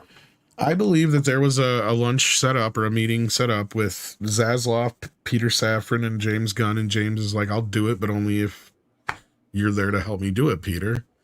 And they all agreed that was the best idea. Or it was something that Zaslav proposed, and that's what made him change his mind. I would totally agree with you on that. It's one or the other, for sure. Yep. Or Peter himself proposed it, whatever. But yeah. Jack White says, to quote the Fairly Odd Parents, you can't spell Vicky without it. And Mike, have you checked out Full Metal Alchemist Brotherhood yet? It's a great show. I believe Mikey has had to run Did he for a step second. away? Okay, we'll come Yes. back to that. Because he fired everybody and ran off. He did. He's tried to fire me twice, by the way. He fired Culture. He fired Right. CC. I don't know why he fired CC. Something about the bathroom window. Yeah. Because I see it. All right. Never mind. You deserved it. But did you sign the paper? I don't think any of us have signed anything. I think Mikey's relying too much on. We'll get back to this one. Yeah. We'll get back to this one. I think, Let me get back to my super chats here. Alec is here and says there is another franchise that Disney put in a coma and it's not talked about, the Muppets. Actually, we talk about it quite a bit, to be fair. Especially when Snowdub's around, it gets brought up quite frequently. But oh yeah, we've talked about how they've mismanaged that so badly. And it sucks because it's it is an evergreen franchise that I think has been underutilized. And I'm sure many of you guys agree with me here. well, Willow is toast. Muppets is toast-ish. They've killed a lot of stuff. Tron is mostly toast. Jared Leto, Jesus is going to resurrect that though. Tron has been offline for over a decade. Yeah. Needs a reboot. Tron reboot. Thought I saw Hunchback and Notre Dame is next. I didn't think click through on that, but I They think better race swap him. Woker Pan that's coming out on Disney Plus, and the little whatever maid thing that they're doing. No, I totally no. This is where I want him to go full out. And just give me a second, Culture. I know where you're going, but like, Yeah. I want to see them totally go full out with Hunchback and Notre Dame and their tone deafness on that, and make the Hunchback black. And it never dawns on them how stupid they are by doing this and how they're opening themselves up for all sorts of racial comparisons, let's say, especially with the way he's treated, whipped, beaten. He's a slave, basically. I mean, I want him to so bad. I'm like, please, of all the things that you've race swapped, let this be the one that you finally, I'm like actually waiting for it and praying for it. Like, I'm like, yes, buy us a house. That's true. yeah, that could go wrong so many ways. Yeah. Totally. Well, they've really screwed up, and then they put. I feel bad. Halle Bailey has a great voice, but really, her doing the kind of activism PR that they're having her do right now isn't landing well with the. Please tank. Please tank. Please tank. Yeah, I feel like, saying that the previous film was flawed and problematic and all kinds of other crap that she's been saying. And again, I'm paraphrasing. Those weren't necessarily the way she. Better yet, Tarzan. Exactly. They know where I'm coming from. Sorry, Culture. No, it's just she's in a bad situation. She probably doesn't realize it. And I don't know. I really do believe like this film could suffer horribly. If somebody told me they think it's going to make $1 billion, I'm like, you were smoking crack. No way. No way. Little Mermaid? Yeah. It might. And that was probably Valiant. I do agree with him. I was disagreeing with him until he brought up that stupid fucking soundtrack. And I don't mean it's stupid soundtrack. I mean he's right because of it. No, but when you add those grace notes in, those little changes, it's like when someone gets gets creative with the national anthems at a sportsing event. You know, it's no longer the original song, but everybody remembers the original song, and it becomes suddenly a cheap knockoff because you know what the original song is, and it's more precise. And then now you're listening to a version that's a little bit more loose, and everyone's sitting there getting a little bit cringe with it. You know? So far from the trailer, that's the one thing that gets praised, though. Cece Really is her voice, because she is a good singer. No, she's got a beautiful voice. And that's the thing, is they haven't seemed to have really altered the music at all, at least not in the trailer. I mean, it's pretty much in line with the old music. So I'm gonna say that VR's got a point here, that the music might be a big factor in this. And then you look at the Beauty and the Beast and the Lion King, both made $1 billion, and so didn't Aladdin, didn't it? Yeah, well, those movies were really just veneers over the animated film. Yeah, basically, and that's kind of what this appears to be. It's somewhat, but then you have the other problem, is they're pushing the agenda behind it. Oh, this is a feminist film, Tom. Well, it's always been a feminist story. I mean, the woman wants her legs, and she's not going to let no dad keep her in the fins, and only another woman gives her the power to do so, but takes her voice away so she can't speak up anymore. Yeah, sure. They should have had Harvey Weinstein play Ursula, I would think, wouldn't you? Melissa McCarthy, isn't that more brilliant? Actually, I will tell you this: she's not bad in the trailer. She actually gets the laugh down perfect. Well, I'm like, because I was like, what the hell? You're never going to convince me that she can play this. The original part was based on Divine. I believe it was a black woman who did the voice. And you've got Melissa McCarthy playing her. No, she's one of the best Disney villains of all time. No way. And then I saw that trailer and I had to go, wow, that's one of the few things that they've shown me in this trailer that actually feels like the original Little Mermaid, only I'm seeing it in live action, was her bit. And that's it.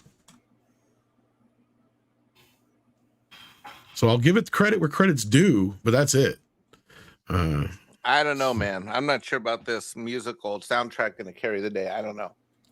It could, but it's the only thing that doesn't have going for it is the whole race swap thing, right? I will, like a script said, the other ones are just basically the old animated movies with a new veneer put on top of it, which is true up until Aladdin, which is only slightly altered with, I mean, Will Smith's still blue, but he's no Robin Williams. No, but he does come from a comedic background in addition to rap, so. Yeah. So, yeah. Oh, look at this. We got a full frickin' panel tonight. Holy crap. Ooh. We talked about him, and now he shows up. I just got home, so yeah. He did promise he was going to... You can... Is Mikey back yet? Yeah, I'm here. Oh, I see. We got video. Oh, no. Don't do this to this man again. It was at this moment that he knew.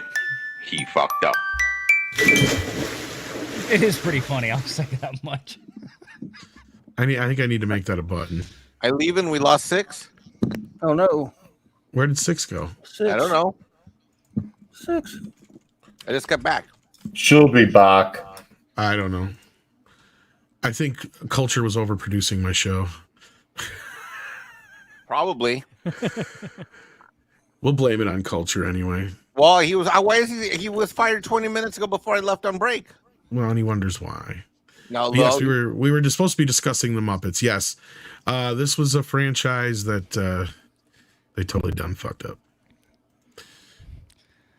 I tried watching the first few episodes of that when it came on Disney Plus. Was like a year ago. Mm-hmm. I didn't laugh like one time in 2 episodes. I've never had that with the Muppets in my life. It was so bad. So bad. That's why you should watch the Con Connection instead. The what? Are you talking about the one that Muppets, the one they had on ABC as well, where they were all like living on their own, and Kermit and Piggy had gotten divorced and shit? Or is it something else I missed? Are you talking what about are you talking about? Or me? Yeah, I'm talking about Valiant. Whoever was watching Muppets. Oh, I was watching up. No, I didn't see the. No, I didn't see that. Oh, okay. I was wondering which one you were talking about. Well, the new Muppet Show on Disney Plus, like when they made a whole new series like a year ago, whenever it was. They Oh, made I'm more not than aware one? of this one. Yeah, like Yeah. 3-4 years ago on ABC, Or maybe they tried to make the Muppets into The Office. I never saw that I don't one. remember that. No, I'm It thinking was like they actually made fucking like a horrible. they made a new Muppet Show for Disney Plus. Maybe it's 2 years ago now. But it was bad. It was basically like in a network setting, office setting. Kermit had a new girlfriend, and of course, I think she was a pig too. And him and Piggy were divorced. It was just bad. It was like one camera shit with The Office where they have interviews in between and all that shit. Mm-hmm. Am I the only one who fucking watched this show? I can't believe I never saw it. I'm in shock right now. I don't know. I've I never think I heard heard of it. about it. I think I heard about it. It was on for like 2 seasons. Yeah, but what didn't years? watch Was this it, in the 80s? No, we're talking a like couple years ago. 2017, 18, something like that. How did I not see this? Maybe a little sooner than that, but not much. 2016, 15 Nope. at the earliest. Watch Yeah, I heard Party. about it. Watch I Party. remember not watching it and then seeing that it was canceled a few months after it started. Yeah. It was on prime time on ABC though at like 7 o'clock at night. Oh, they Yeah. wanted 8 to make it a o'clock big on the thing. coast. Yeah. Watch Party. Oh no, you don't want to watch this shit. It's just kind of depressing. No. I mean, there's some bits that were kind of funny, but it's like this just is not melding with the Muppets. They're trying to make it. I thought that was Muppets Tonight. That's what I said. But yeah. Anyway, Big Daddy MRI says, so is the Stargate series restart going to happen or not? Who is driving that truck anyway? I've been hearing a few rumors and rumblings, but nothing solid on the Stargate front. Does anybody else? I mean, I heard there's some movement at Amazon, but very little. That's all I've heard.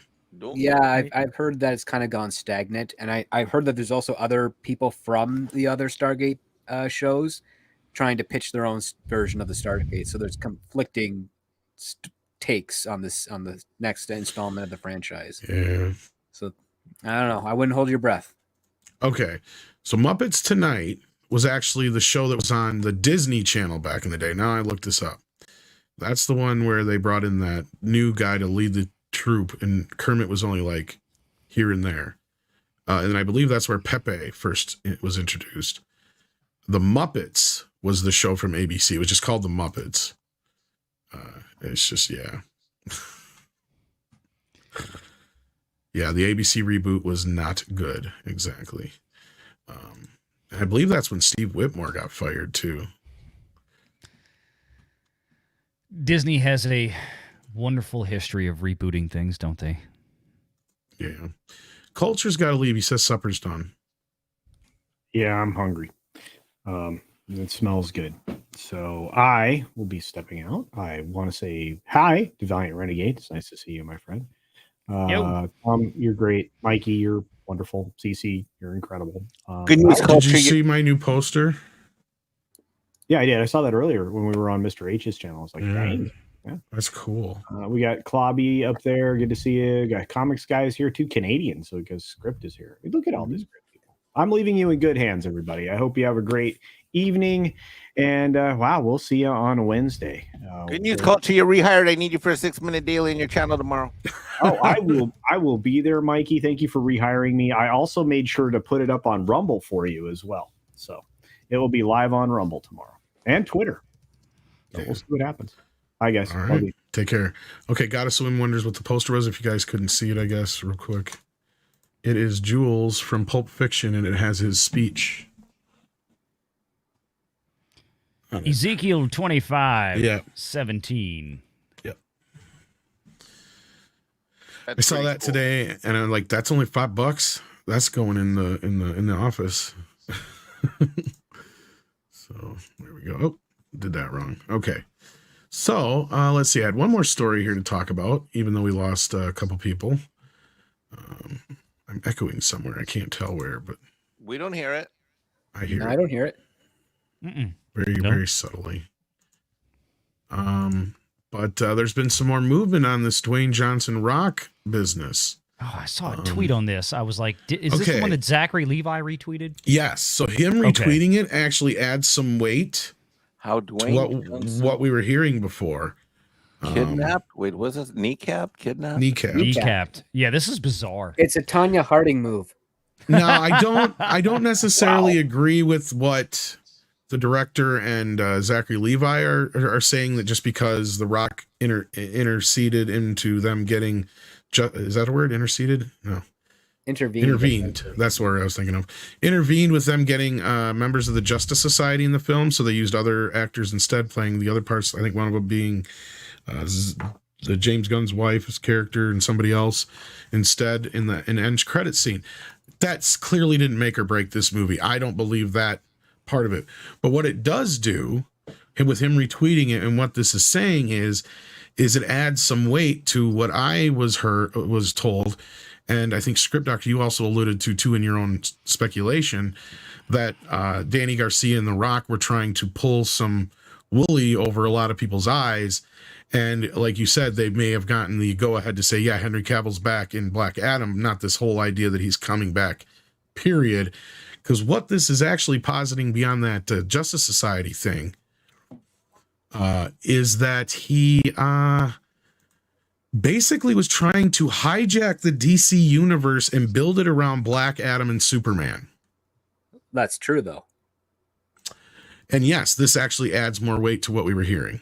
So, I mean, Black Adam is a Captain Marvel villain, yet The Rock only ever talked about Black Adam needs to fight Superman. Yeah. It's like, no, he doesn't. He needs to fight Captain Marvel. Like, well, and we maybe need a little bit more context to this, because for those who don't know, at one time, Danny Garcia is the name I just was talking about. She is The Rock's former wife and current agent, and was at one time the agent of Henry Cavill. But he fired her around, 6 months ago now? Maybe a little more now? Closer to 9 now. She was part of the bamboozlement. A lot of the 6 months ago stuff that we're hearing took place in August and September. I'm just trying to remember. And then prior to that, that was when we learned about it, would be 3 months earlier. Yeah, it was 3 months before that. Because the James Gunn stuff, like he'd been writing Superman, what he said for 6 months. When he released that was in February, and 6 months ago was September from that point. So it's not, he wasn't doing this before Zaslav got involved. That's the date. He did it about 60 days before Black Adam hit theaters. Yeah. So basically, what that means is that a lot of this Henry Cavill is coming back was probably more from Danny Garcia and The Rock, and not from Warner Brothers.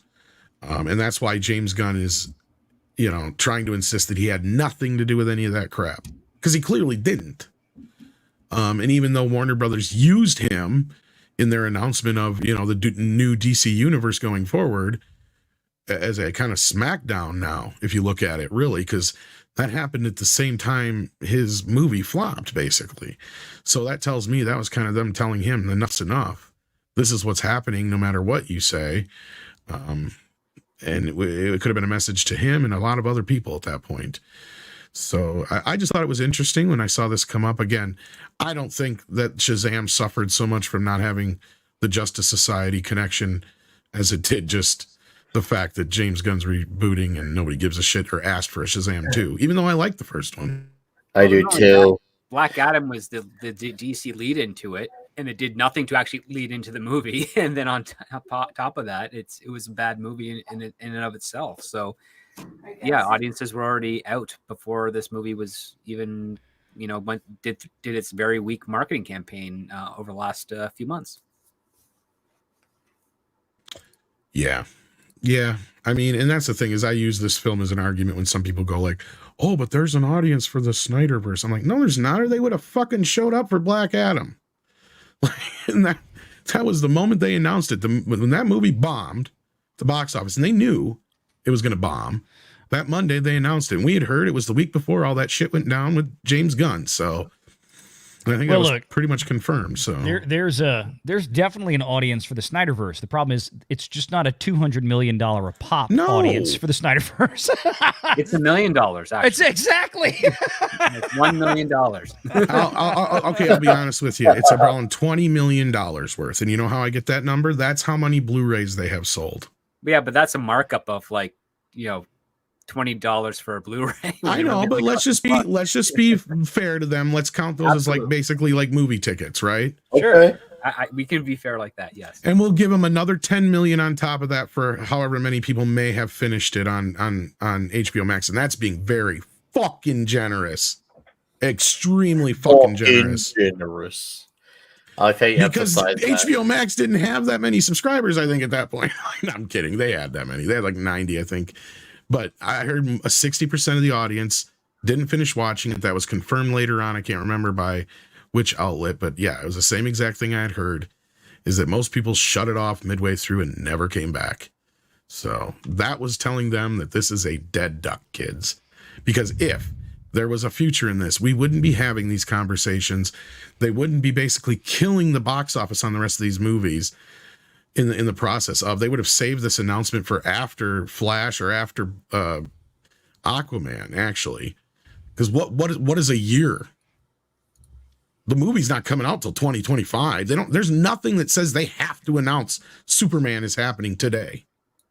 You know what I mean? Mm-hmm. They could have held that off until after Aquaman was out. So I think there's a reason for it. I think there is one too. I think it has to do with basically points on the gross. You're right, Script. I think they want these movies to fail. They do not want them to succeed. And I know that sounds stupid, but what he's saying is, A, if they succeed, they'll have to pay out money to the big actors in these movies, because we know for a fact that it cost them a fortune to get out of the Wonder Woman deal, because it cost them, $100 million a pop for Gal Gadot and Patty Jenkins. Yep. Patty Jenkins to pay them out of their deal. And Lord knows they weren't going to bring home that much from Wonder Woman 84 anyway. No freaking way, not unless it made $1 billion. Well, on Sunday, at the beginning of the live show, before I had to step out for a little while, we were covering the box office, and I basically said as much. I said, look, here's one thing that nobody's talking about, is that the failure of Shazam is kind of a silver lining for David Zaslav. It basically validates everything they've done to this point in terms of the changes at DC. So don't take it all as it's just like, oh, woe is Warner Brothers, woe is this. I mean, it's like, sure, would they have loved to have made money on it? Yeah, that'd been great. But I think for the long run, it was more important that they got that validation and the box office board out. I kind of agree, and I'm kind of feel like that's still a bit premature. And the reason why I say it's premature, because I see where you're coming from.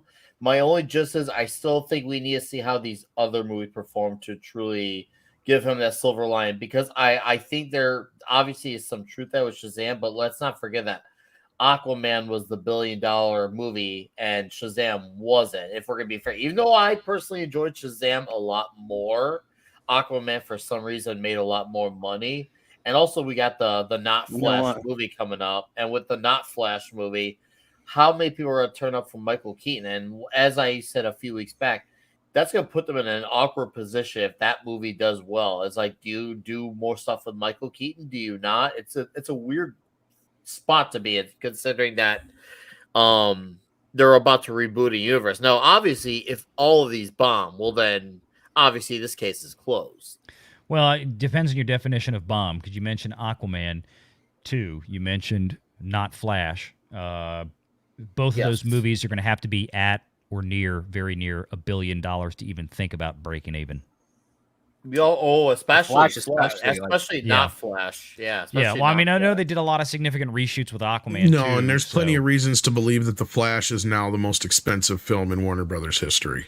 I would say it's pretty close, if not the most. Yeah. Oh I've yeah, heard it from a left few Superman places. Returns in the dust. And Justice League. Let's not forget how much Oh, Justice yeah. League cost, because I believe that was the king up until this, from what I've been hearing. So I think the final total was like over 360. Yeah, I was going to say 350. 385. I think it's 385 was I heard. But yeah. because it was 80 million on top of a 290 or 275, some sort Yeah. of weird. 25 million for Henry Cavill's mustache removal. Well, maybe that's where the extra 15 comes from that I heard. Whatever the Yeah. hell it was. The green tape they had to put over his mouth was really expensive. They didn't I get know. it wasn't the normal drywall tape for Well, not just that, it was paying somebody to actually animate it out. It's a 0 hour from what I had heard. Because that was all part of the reshoots. Well, every time I watch Mission Impossible Fallout, I start laughing thinking about that movie.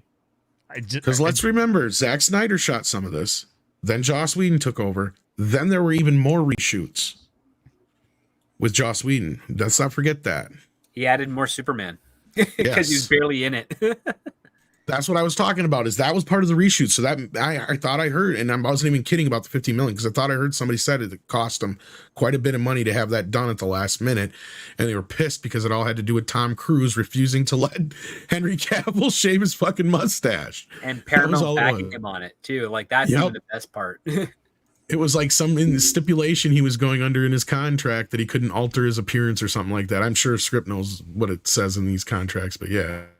Oh, if the appearance is very dependent on the film and it's not like a danger to the actor's health, yeah, they'll sign an agreement saying they will not do anything to alter their appearance for the duration of principal photography and for a period after which for any pickups or reshoots that may be required. And it's basically a continuity clause. Mm-hmm. And since these were late in the game reshoots, they didn't fall under Justice League's reshoot thing, and Tom Cruise is a lot more important. Well, Tom Cruise has been in more movies been in more successful movies than Zack Snyder has ever made. So exactly, that's what I'm saying. He had more juice, or actually, Joss Whedon in this case. Whoever, it doesn't fucking matter. Even Joss Whedon only has one hit under his belt, and that's Avengers. Can we just stipulate for a moment? This just occurred to me, is that Warner Brothers, quite literally, it seems, had to trade off an extra $100 million. Because Paramount Studios refused to give Henry Cavill a $1.75 Schick razor. I don't know about that much, but at least we don't know how long it would take him to regrow the mustache, right? You may have honestly, let's be real. I mean, I would say most guys it takes to grow that much. I mean, I shaved this a week ago, roughly. So 3 weeks is a safe number. Yeah. 2 to 3 weeks is more than enough. He had a pretty healthy. Use a fake fucking mustache. It looks better than trying to do it out with CGI. Well, they said no, and apparently they didn't have a choice. That's unless you get really tight on an actor. Master. Yeah. Look, unless you get really tight on an actor, and only then can you see like the netting underneath a fake mustache. Most fake mustaches are pretty fucking good now compared to what they used to be. And it's not like they're buying cheap fucking dime store mustaches either. They got, expensive, crafted mustaches and shit for this shit. They're handcrafted.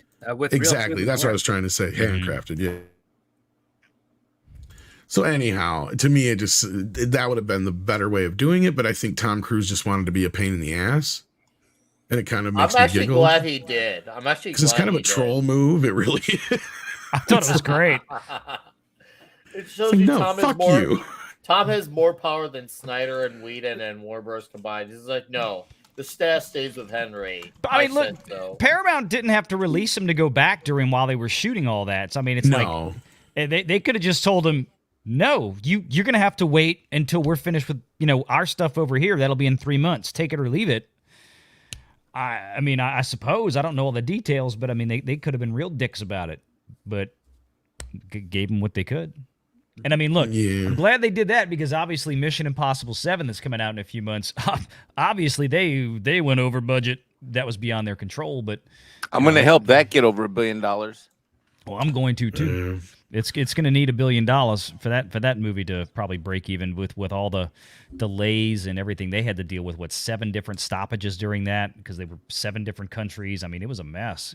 That was a rough production, and that was all because of the post. The pandemic era lockdowns and all the restrictions, and they really had a mess to deal with. All right, Script's going to have to take off here real quick. We're going to wrap this up anyway. So, Script, you want to plug anything real quick?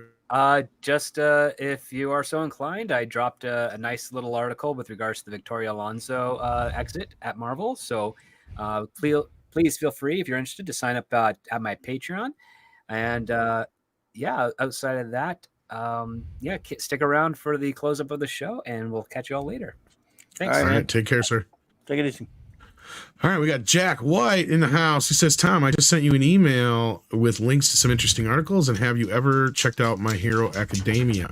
I have not yet. Have you guys? My oldest watches that. She loved that show. So I tried watching it. I mean, it's okay. I know a lot of people like it. My younger brother's really into it. That's all, and I'm glad he is. It's basically, I mean, I'm coming from a very normie perspective on it, but from what I got of the little I saw, it was X-Men, but for manga. If I'm wrong, then obviously you're welcome to pummel me in the chat, but it's fine. It's nothing I was writing home about, but hey, if you enjoy it, then keep on watching. No, I haven't watched it yet. I tend towards some of the more surreal stuff, like Monster. I've seen that. That's a great one.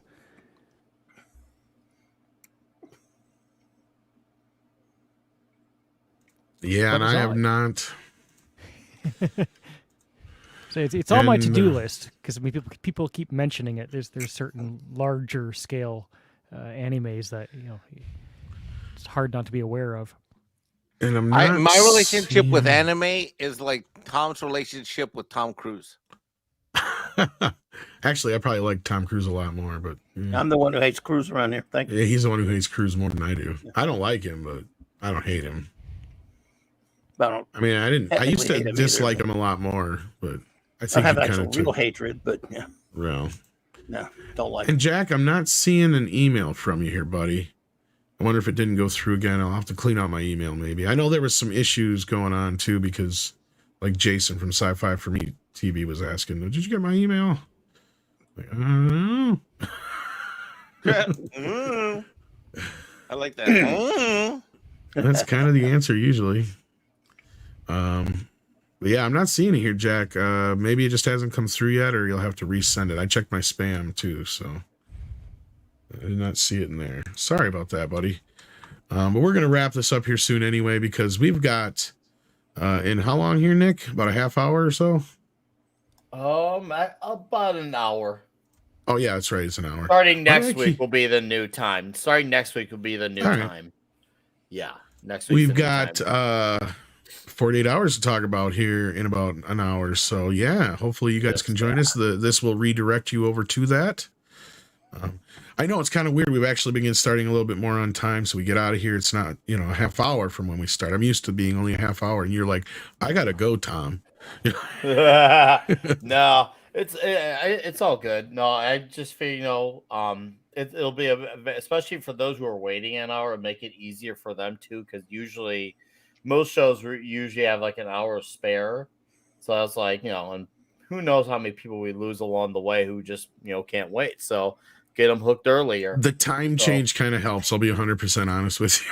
Oh yeah, no, hey, good. If the time change helps, then that's great. But yeah, obviously I talk about this one. I know you have obviously been basically singing in my ears when we're doing this one. And I do. I know. I can't wait to talk about this one. Of course, Klobby's gonna be with us too. So half the panel here.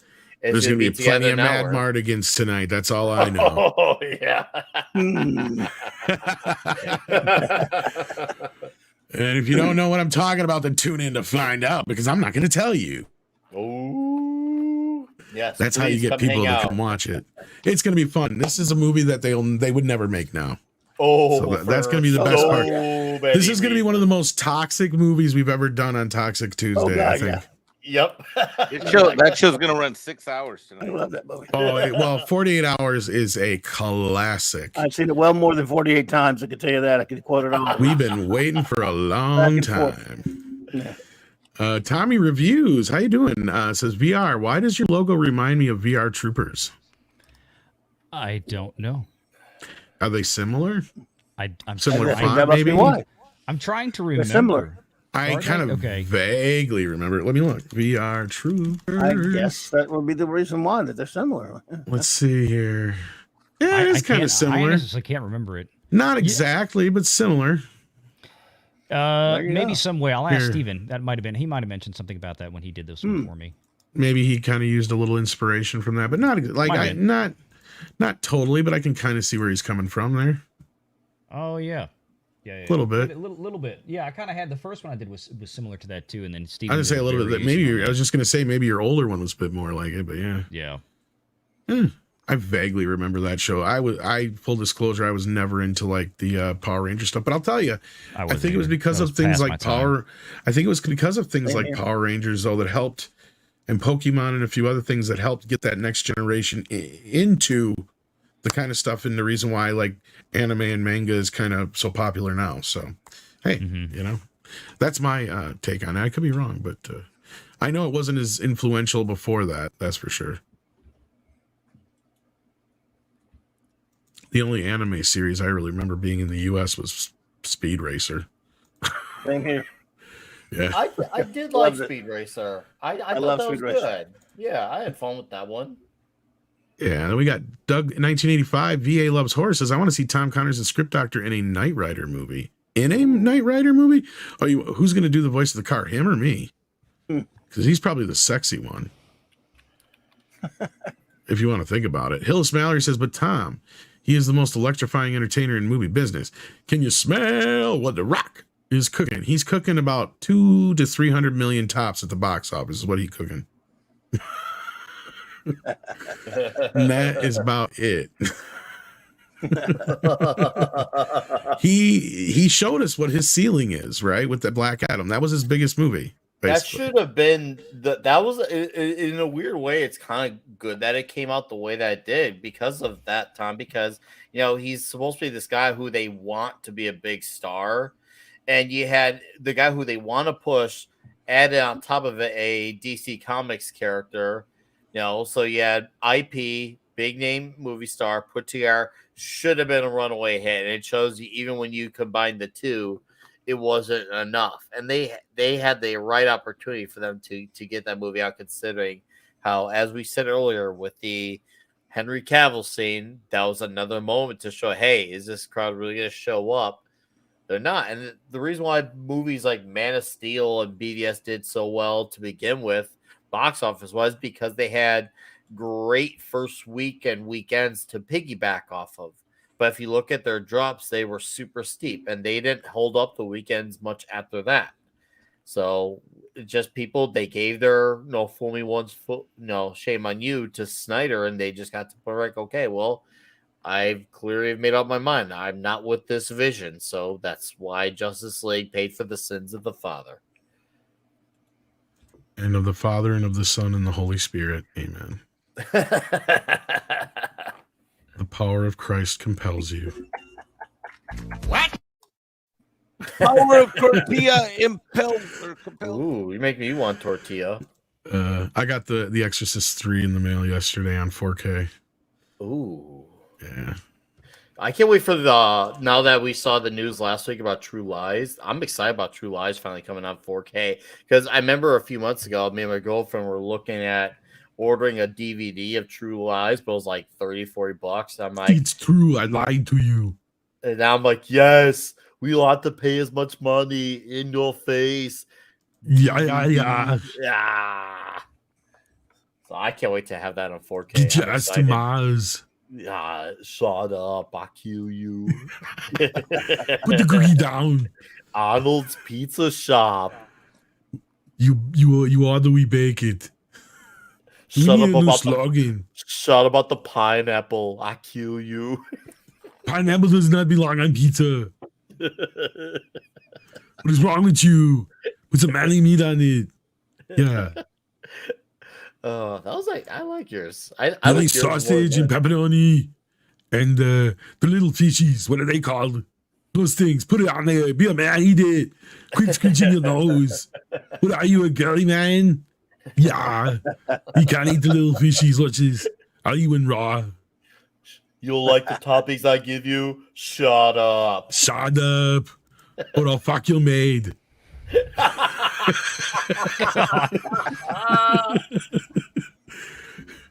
I'll make a baby. That's what my grandfather did. Oh my god. I hope that's not true. Oh, it's true. Oh Lord. Oh, I man. hope you're not the result. Eventually. Well, Maybe. Oh Lord, I'm so sorry for laughing like that. Good job, Tom. And with that, that was a funny fucking joke, though. It was true. I can't help it. That was like something I'd be like, script, write that shit down because that's pretty funny.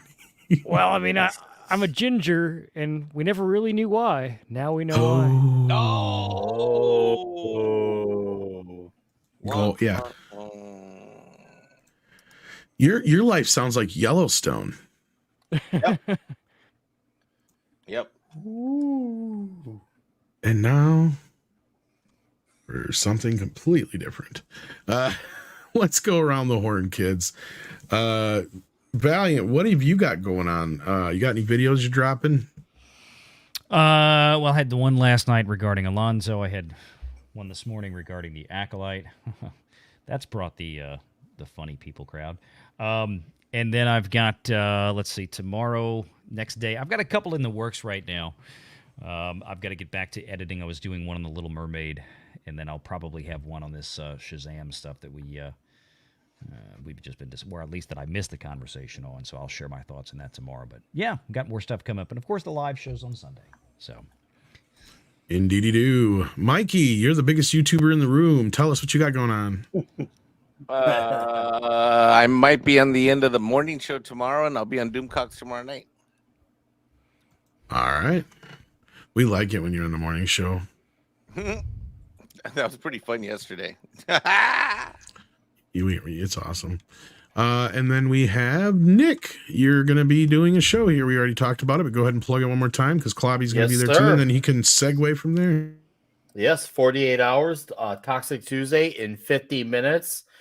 Obviously, it's a legendary flick, so this is a good opportunity to come hang with us. If you haven't seen what we're about, perfect timing to go see that and see what's up over there. And I'll have another stream Friday morning live from Houston, since I'll be down there in a few days, and I'll have a video out too before I head on out to Houston. So yeah, thank you for having me, chat. This has been obviously a great discussion, and always good to have all the folks on here: Script, Six, Culture, Valiant, Mexican Iron Man, CC Karaoke, and Clobby, and Tom. So yeah, wrenches, thank you for do your wrenching.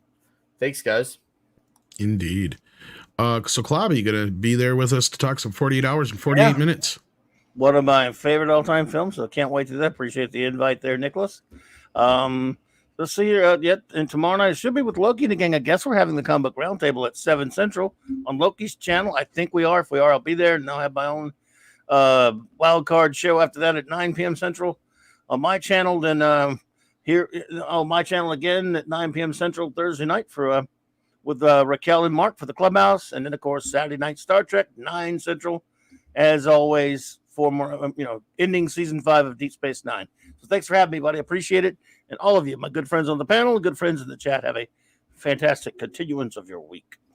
We're always glad to have you. And CC, what you got going on, brother? Well, actually, my friend and I have been talking a while about starting a new show where we interview bands, artists, and maybe get them to do an acoustic set maybe during a show, an hour. Sexy. Yeah, we've been talking about it for the last year. So, hey, if anybody in the chat, if you're in a band, if you're an artist, solo, get in contact with me. Send me what you got, We're looking. I was in a band down by the river. You don't have to be big. Hey, we need to start small because we haven't done this yet, right? So yeah, but we'll see what happens. That could be neat. Could explode. I'm excited about the possibilities. Yeah, and of course, always join you. I've been wanting to do it for as long as my channel's been going. It's just one of those. Well, it's a nice way to branch out from just the karaoke bit. But yeah, and of course, I always join you usually on Fridays for karaoke after Loki streams. So hopefully, we'll have another one of those this week. We will every Friday at 9 or 10 p.m. Pacific time after Mexican Iron Man is on. Not a It's the YouTuber. Mexican Iron Man show. Right. It is literally got his name in the title, but he's not a YouTuber. The Late Show with Mexican Iron Man. Yes. And He's like not a David YouTuber. Letterman. You know what? I'm I'm gonna gonna make start him an intro. every show that I go on. I'm gonna start rolling out my new terms of service so people understand what's up. Jim 1 sent us 220 Canadian, eh? Is that a toonie or is that a two toonie? 20 cents American? I don't know. That's how does it factor in? That's Canadian money, though. I joke, but our money isn't really worth all that much. I've come to learn that, especially when you want to try to get a soda from the machine. Jim 1 says DC, MCU, and Star Wars competing on who implodes first. I think Star Wars already won. Oh yeah, Star Wars. They've long imploded. Yeah, I don't think anybody's going to argue with that. Then we got Jim 1 again, who says, so glad Disney don't have Mario. Can you imagine? Oh, God. They made the first Mario movie, actually, kind of, vicariously. They picked it up after it got pushed off by, I can't remember who it was originally, but yeah. But yeah, so technically the original Mario movie is a Disney film, but yeah, they didn't own the rights to the character or anything like that, so... They didn't pick up the license neither, so. Thank God. Yeah. I don't think Nintendo would have let them. We're like, it's not for sale. Not a chance. They didn't make any movies, so the rights probably lapsed. But with that, I think we're going to wrap things up since we're getting close to the time of Nick's show starting. So the link will take you there automatically after the show. Thank you so much, everybody, for listening in. Take care of yourselves and each other. And until next time. Shh, shh, shh, shh.